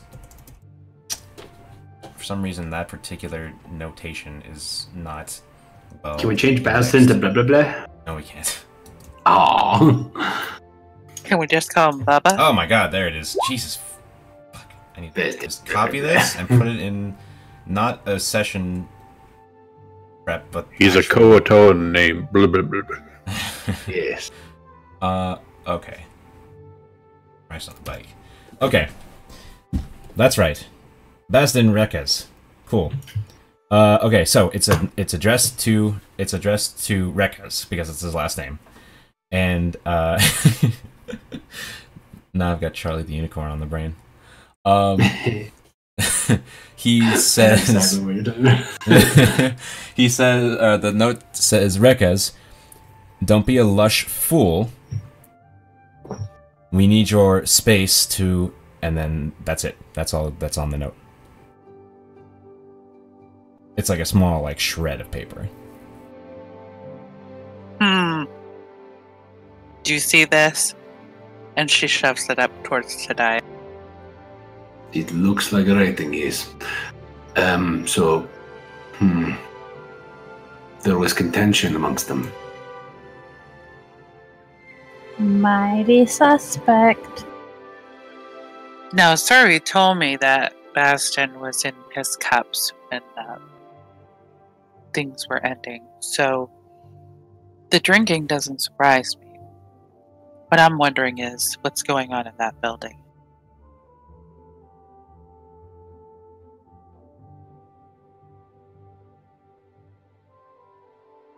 Well, we can't just walk in there, so...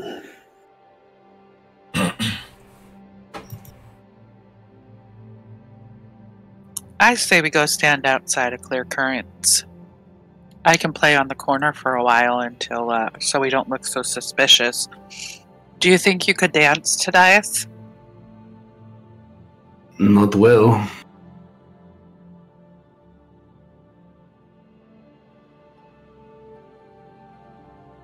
I'll dance with you, Tobias.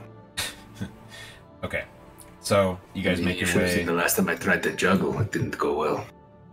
So you make your way to this intersection here, and some time passes.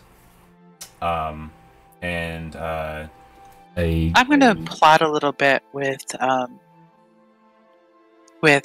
Illyria and Zachriel. I'm gonna ask them to stand in another area while Delia and Tadias dance for me while I play, and have them try to catch Drazdar. Or Draver, excuse me. Okay. So he did give you a description of what the guy looks like. He's a pale, very sort of a pale human, sort of pale, and he's a human, and he's got very light blonde hair, And the reason he thinks he's a genasi is because he swears that the hair moves like as if being blown in the wind on its own. So, you guys take your positions, and sometime later, it is now like it's like 2:10 in the afternoon. The guild, a group of individuals like leave, about 10 of them, and it's not hard to spot. Among them is a human with pale skin and very light blonde hair, and he just starts walking down this way. He's within your line of sight, Hum.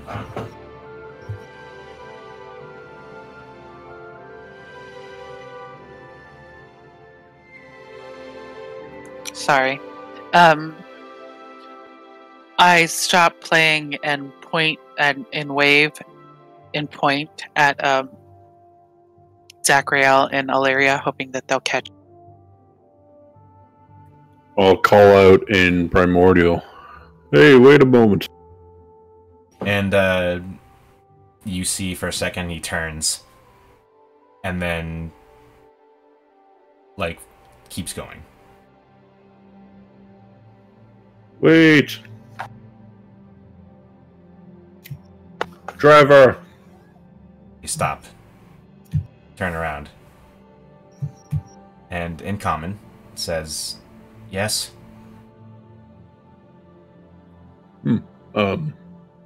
We're friends of a friend. Raises an eyebrow. What are you talking about? Hum runs up behind, and she's like, "I'm so sorry that we feel like you feel like we're ambushing you, but I just was hoping that you had a few moments of your time to answer some questions." He narrows his brow. Okay. And then he looks... Actually, roll insight. Or perception.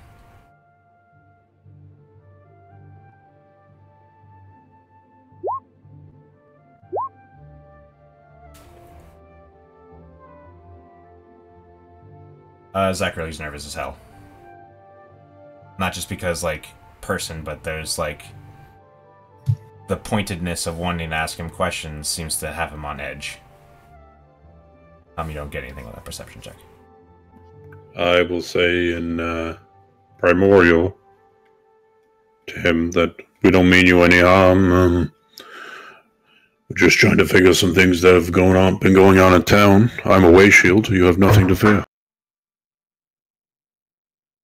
Roll persuasion.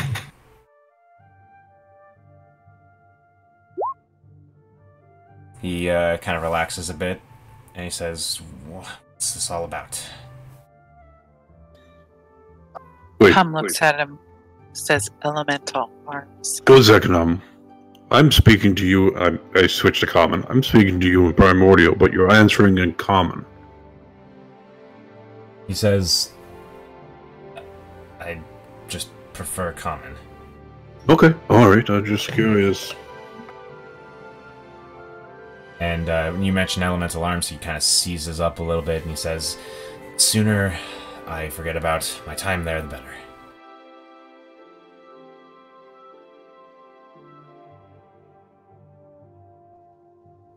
I understand. I do. And I want you to know that we don't mean any harm. We're just trying to get to the bottom of what happened. He says, "Rekaz is a piece of shit, and crazy and in his cups, and that's all you need to know.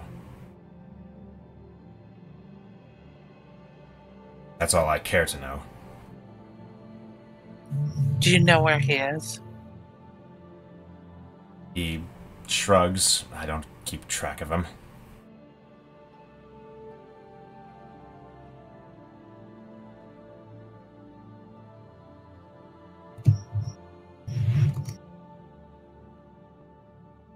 We surely can't understand whatever horrors or whatever it is that has you so on guard about that place, but if there was wrongdoing done here, we would like to find the perpetrator and see them meet justice.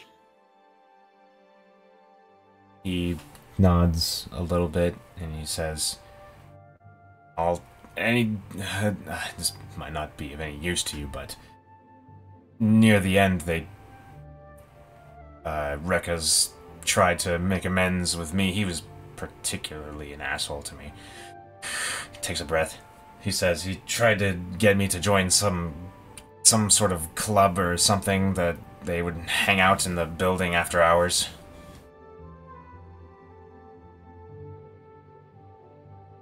Is there another way into the building? There's the service door.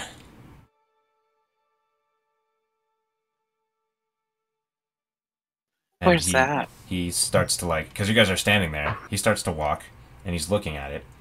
And, you see him, kind of, peer at the northmost corner on this map, and he points to, the wall, and it looks like it's a plain wall, and you would miss it if he hadn't pointed it out to you, and you see what looks like, a small relief in the stonework, and it looks like there's a latch there. Do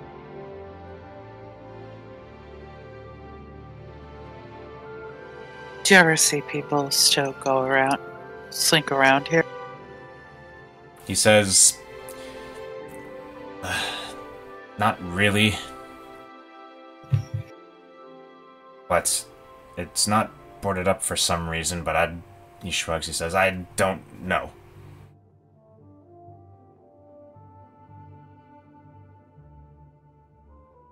You've been a great help, Driver. We'll stop pestering you now. He sighs. Sorry, I'm so guarded, I just... Well, if you should ever need a drink, come to Twiddles and Fiddles and ask for Hum. It's on me. Might take you up on that. We should really start leading with that. And I'm sorry we bothered you, Dravar, and I appreciate all your help. He just gives a curt nod and he says, I'd like to go home now. I've been up early. Thank you. And we're sorry for stopping you. He nods and he just starts walking off. Alright, friends, I have an idea. Oh, good. We should I'm go wondering inside. if it's the same idea I'm having. Well, I assume it's to go inside, but I think we should get the permission of Gorbash to, not breaking into. I was thinking about maybe just sending you Darnik for a little trip. Oh, we could do that. Fair is fair. I will summon you, Darnik, and I will walk over casually to the little relief. See if I can just crack it a little bit and push him through. Okay. You do that. And, you hear down the street, hey, what are you doing?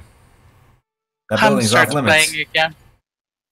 Oh, I was just taking a break. I was standing on the corner trying to make some extra money. Wait, who says that to me? So down the street, you turn and you look and you see a militiaman. Actually, two of them. And they start walking toward you. Come back. This is my band of merry men and women. Your boarded building seems to be missing some boards. What do you... Oh. He looks and he Gloria. sees how you're fiddling with it.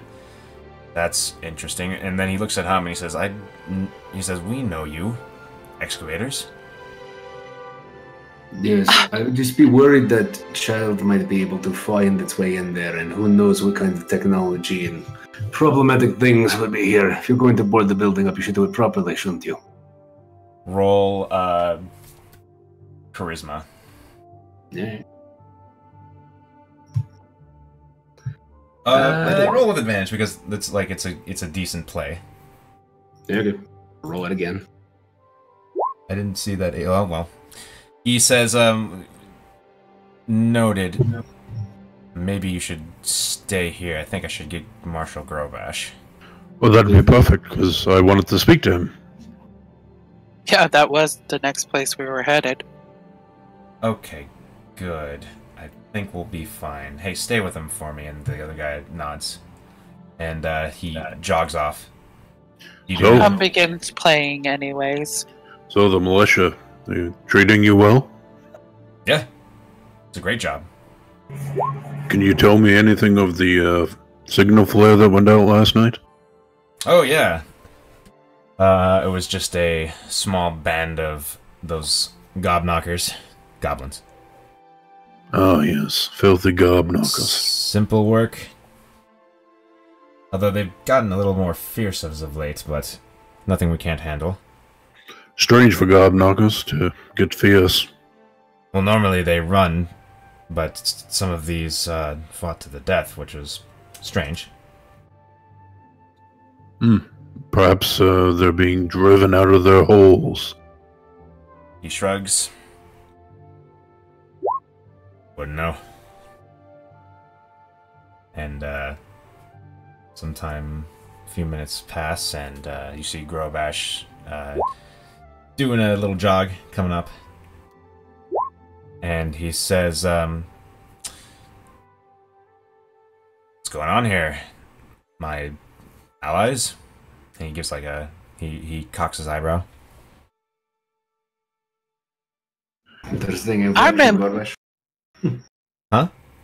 Go ahead, I've been playing on this corner for over an hour, and then Tadias noticed that that door wasn't locked up, and he was making sure it wasn't open so small children could get in. And then these two walked up and thought we needed to talk to you. That's where we were headed anyway, so we said go ahead and go get it. Roll persuasion.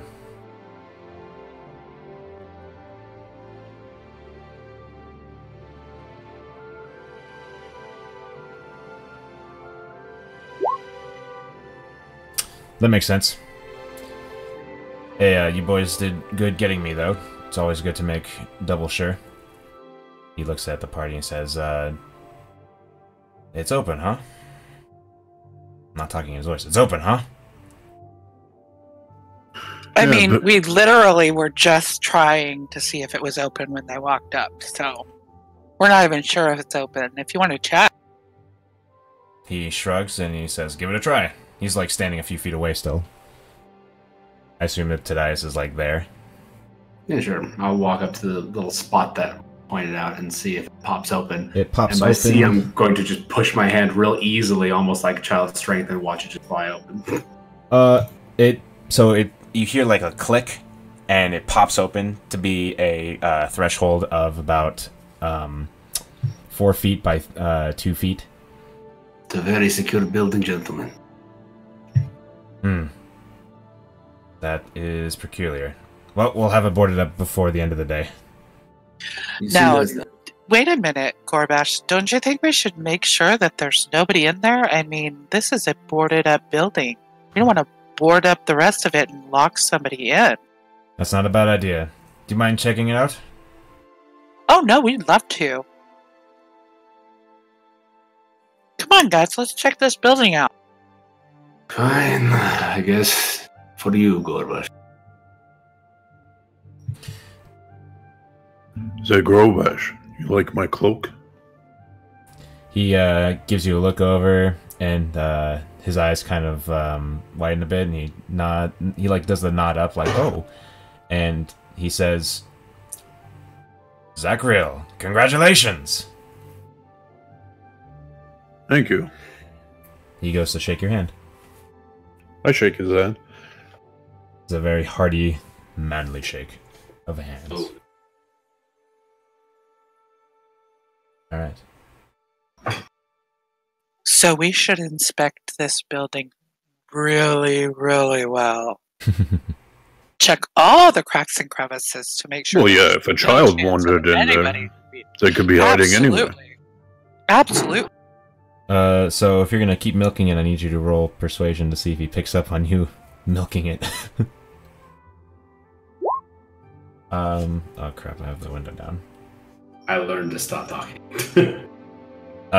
So he's just kind of like following along, and certainly, go right ahead.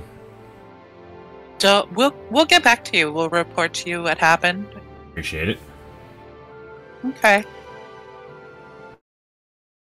So you guys enter? Mm-hmm. Alright. So you enter, it's the afternoon right now. There's not that many light sources, but it's not exactly, like, dark in here. It's still pretty well lit. You enter, and just about 5 feet from the door, you look down and you can see these strange purple markings. And they don't seem to be like... It's hard to... you can't discern exactly what they are. They're either... They look both like drag marks, or footsteps, or splash marks. It has elements of all of those things, but it's hard to pin down exactly what it is.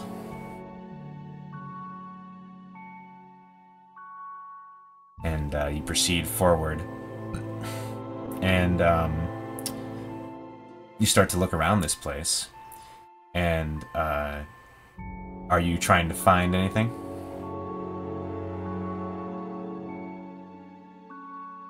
Just looking. Go ahead, Tadias. All right. I want to investigate the floor and see if I can see any like wear and tear of recent passing. Someone inside of it since the boarding up happened. Yes. Go ahead and roll investigation. All right. So you... Let's see. Amongst the purple markings, you also find... that was a really good check. So, you find scuffs of boot leather and rubber. And they seem recent within a 10-day. Kind of illustrate them to the rest of the crew. We might not be alone. Be careful. Always. So do you guys go further in?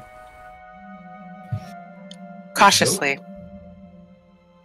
So you start looking around and you look in the various workshops and break rooms. There's also the small, what counts as a lobby. The whole place is pretty much open. Doors are ajar, and the same markings are everywhere. But you do find in one of the workshops there is some stools that were in a circle. One of them are like dropped, or there's like one or two that are knocked over, and there's also this device. It looks like an oven, basically.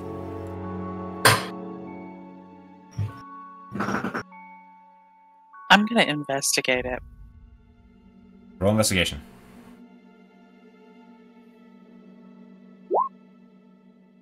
It's an oven or something. Tadias, you see Hum starting to like poke around. What's up? I kind of cruise over her shoulder and see if I can spot anything as well. Nope. Harsh. It is what it is. You do find something. In the ash, you find what looks like the remains of clothes.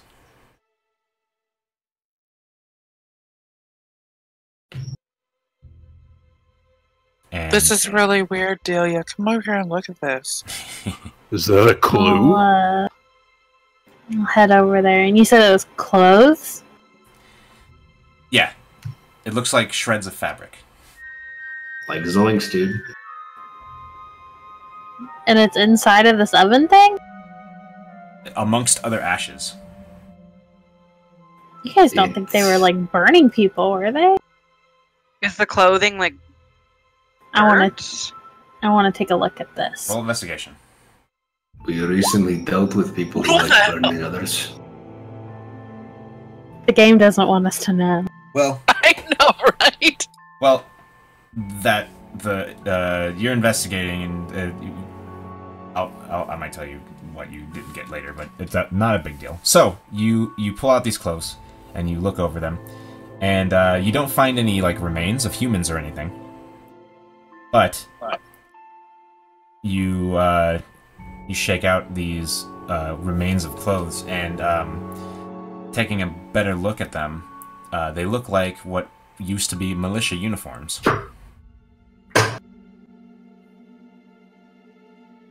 This doesn't bode well, guys. And the collars are still intact for the most part, and taking a look at them, they each have a name still in them. Are the names the ones of the deceased? You find the name Gerd Tranta and Ardon Schmidt. Ardton Schmidt. And those little paragraph symbols are just because I'm copying from OneNote. So is this room covered in ash, or is it just that area? The room's not covered in ash. It's just okay, so there are those purple markings on the floor. And there's this oven in here. And the oven has, like, the ash and remains of clothes. And it looks like it's sort of a crucible kind of thing. Mr. Schmidt's accident seems like they were destroying some of his old effects. I'm going to start looking into the purple markings and see if I can make heads or tails of them. Wait, that's a militia uniform. Didn't Schmidt work here as a here, not the militia? That was my understanding. Question for Grobash, perhaps.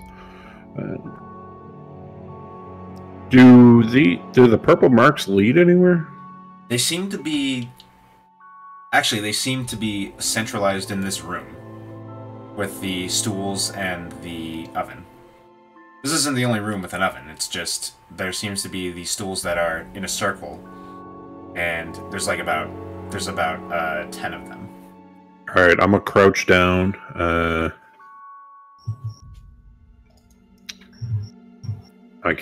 was just about to reference the show, but anyway. I'm gonna crouch down and just kind of like... Is it like stained on? I'm gonna try to like... Markings? Yeah. Okay, so yeah, the markings. So both of you guys are getting down in there. Well, I'm actually like touching it, and I'm gonna... So it's like this weird dust clay, and it crumbles like in your fingers as you're like kind of peeling it off of the stone floor. What does it smell like? It smells like... You get a whiff of like blood and vomit. But like it isn't... It's not the smell, or rather, it's only an element of it. Like, it seems like an after smell, if that makes sense. You should taste it, Zach, for now. Tell us what you taste. And Dice is trying to figure out what the shit is. Okay, so go ahead and roll either... Actually, Arcana would be your best bet. That's what I was thinking. Yeah. So this looks like remains of... or residue from some kind of magical energy. Does it remind me at all about the elemental summonings, or does it seem different than those? It seems different than those. But it doesn't seem... It's not elemental summoning, but it definitely has something to do with elemental energy. This room was obscured. The doing here was meant to be hidden. Some sort of elemental energy was tapped into. For what purpose, I cannot say immediately. Well, you know that this is where they made the elemental, like, rosin and among other weapon augmentations. Yeah, but why would they do that in a side room? How sneaky like. See. Well, And why would it be tracked everywhere? the layout of this place is that this is just like one of the like workstations where they would might make the stuff. Like, it's not off to the side. It's like it's among another row of 3 of these similar rooms. It looks like they're just like the workshops. All the workshops are hidden. They're not hidden. Reliefs. I didn't describe this very well. So you entered in the service door, and then you got access to the entire complex. And like you found your way into the main hall, and then through the main hall was this room and the other 3. Gotcha. So we're in the proper elemental arm. Yeah, like the service door leads into like the small hallway, and there's like a broom closet and Gotcha. like a receiving area, and that's about it. That does change my interpretation of these events. Yeah. Is there anything else weird in these rooms? Roll investigation. I'm gonna join her up. Well, going over all of this place, Tadias, you find 4 pieces of unstable rosin. The weird, fluctuating stone that you saw the water cultists use.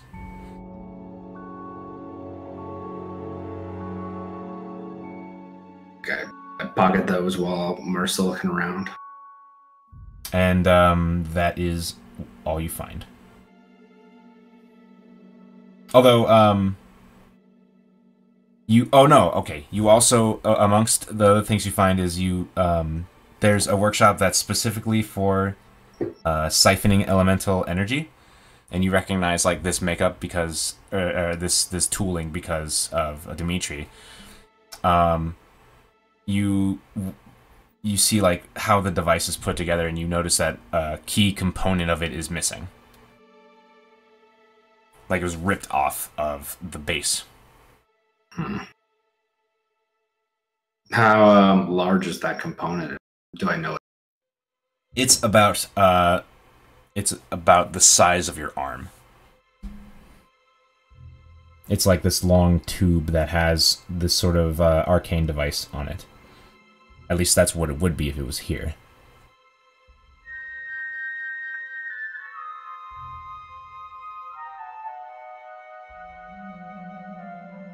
Well, right now I identify the effects of the militia, which is the most important garbage.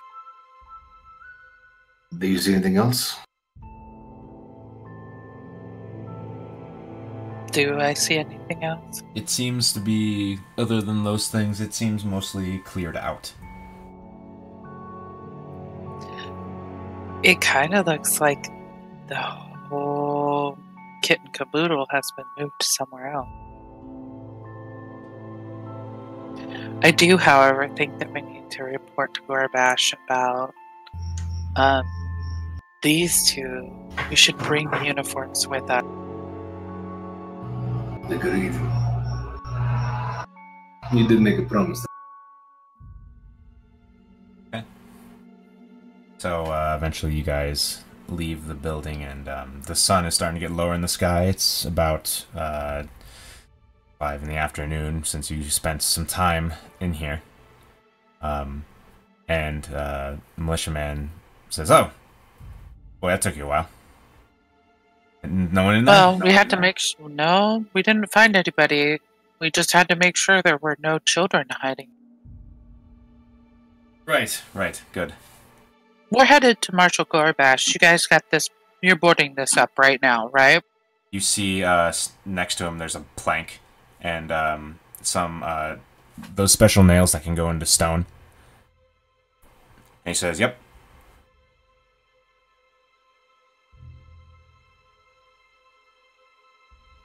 Okay. Didn't catch your name. Who are you? says...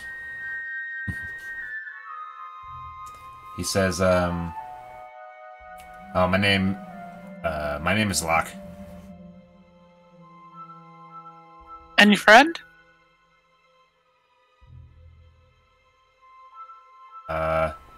Fitch.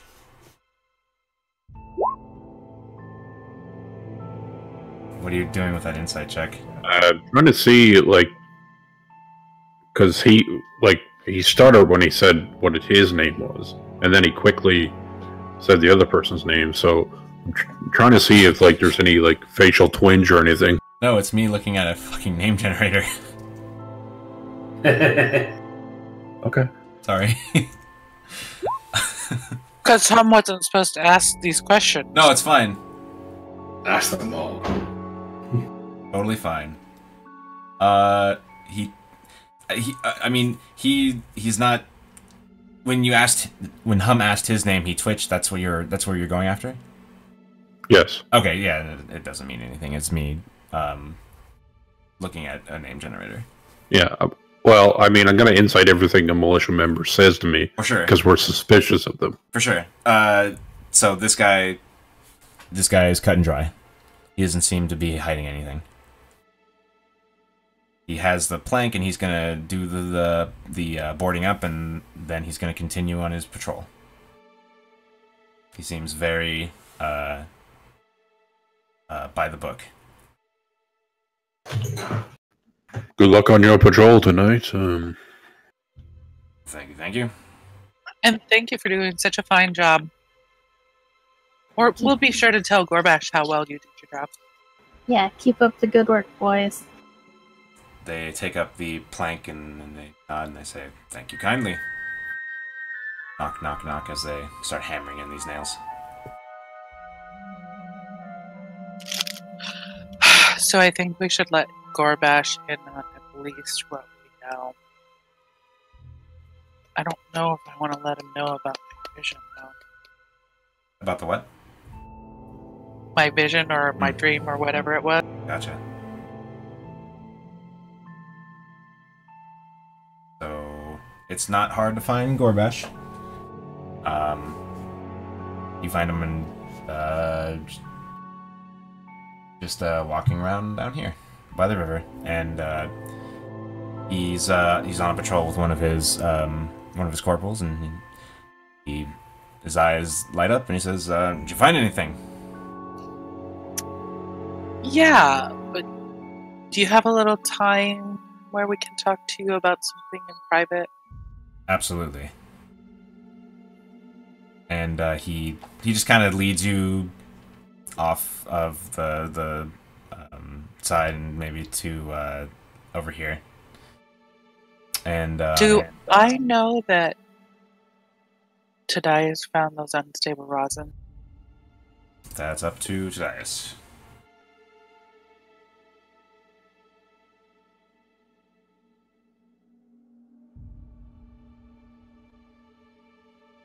Did Tadias tell him about the unstable rosin? Miles? Oh, I think we lost him. Hello? Hello? Hey, Mom. Am I back? For now. Connection was being silly. What was that? Did Tadias tell him about the unstable rosin? Did he share with the party what he found? I didn't mention it. No, not at the time. Alright. Then Hum doesn't know.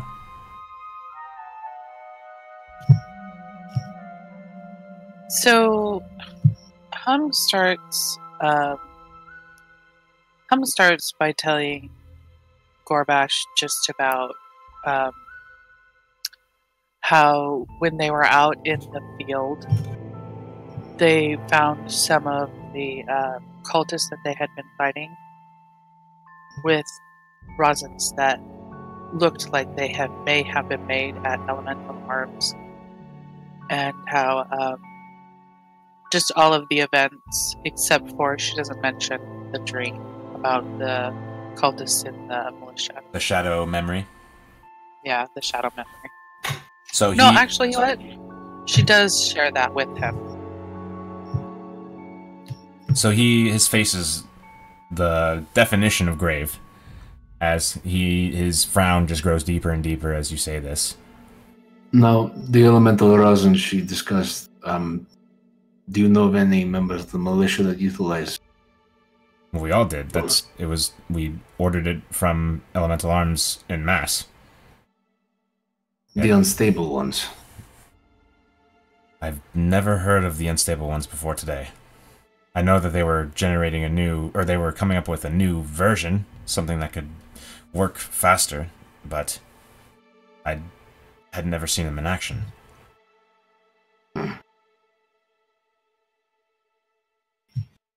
She then tells him about her trek today, about their trek today, trying to find Basden, and then going to Schmidt's house and hearing about Schmidt no longer being around. And then how when they were walking through the building, they found a militia uniform with Schmidt's name on it. And then pulls out the 2 uniforms with the 2 gentlemen's names. I will look into this. You're right, there's something nefarious in our ranks. I'm beginning to feel. However, I must ask you to keep this to yourselves for now. Oh yeah, we haven't told anyone except for you now.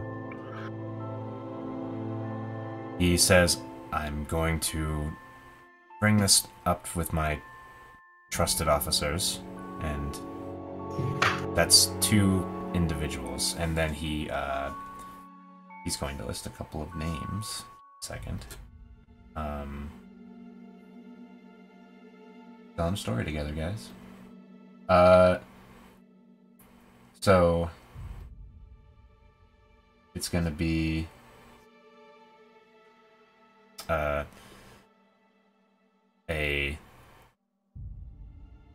two of my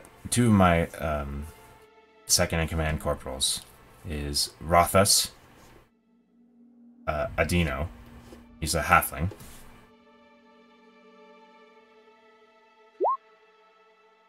And Ustak Daras. He's a human.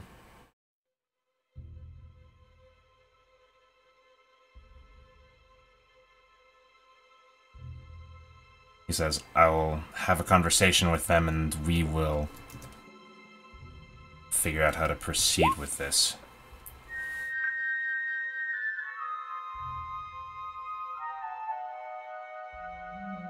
Thank you for bringing this to me. Just so you know, Marshal Gorbash, I can't stop investigating this. I need to continue to the end. You like faded away. Can you say all that again? I look at him and say, just so you know, Marshal Gorbash, I can't stop investigating this. I need to take this to the end. So, we will continue to investigate, but we'll keep this amongst ourselves. Just keep me in the loop. We always do. What's your next move if you do want to continue this? He says, normally I wouldn't allow you, but you've proven yourself to be an asset to Fourth Stride.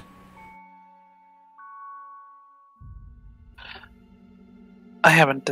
I will look to my companions for help. Hum is not an investigator by trade, but Zachriel is. So she will turn to Zachriel for guidance in this case. I just gotta furrow my brow and look at her. Decker's a warrior by trade, not an investigator. He's a way shield. They protect people on the road. I'm a hard sword. Hum thinks the world of Zachriel. She thinks he can do anything. Alright, well, so that's a thing. So Hum looks at Zachriel. Zachriel shrugs. And what?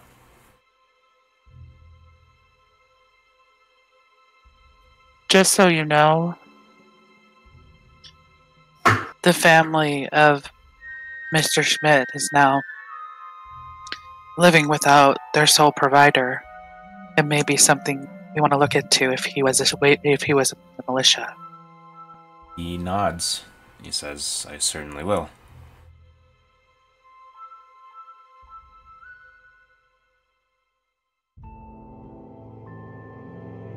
Well, if you find out what you're going to do next, just I'll keep you informed. I'll keep you informed.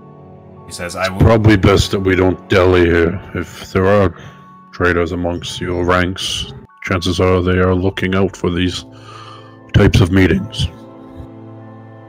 He nods and he says, you can find me around the Guild Hill, or I go off duty in the next 2 hours.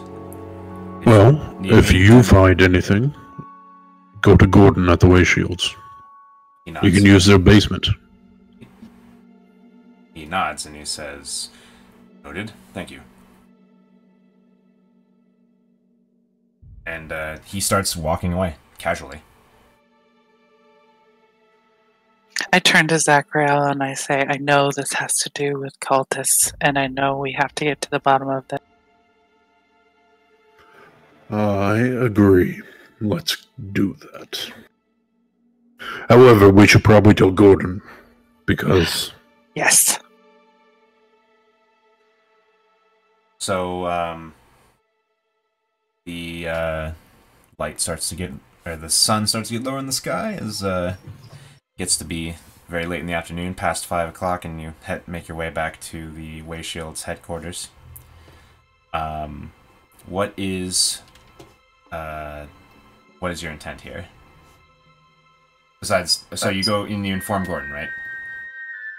Yeah, we're going to inform Gordon, and then I'm not sure. Well, I feel like we've exhausted our leads. have a full week to figure that out. If nothing else in Horse Stride or anything. If something pops up and you feel like you want to do it over the week, let me know. So that I know what to prepare.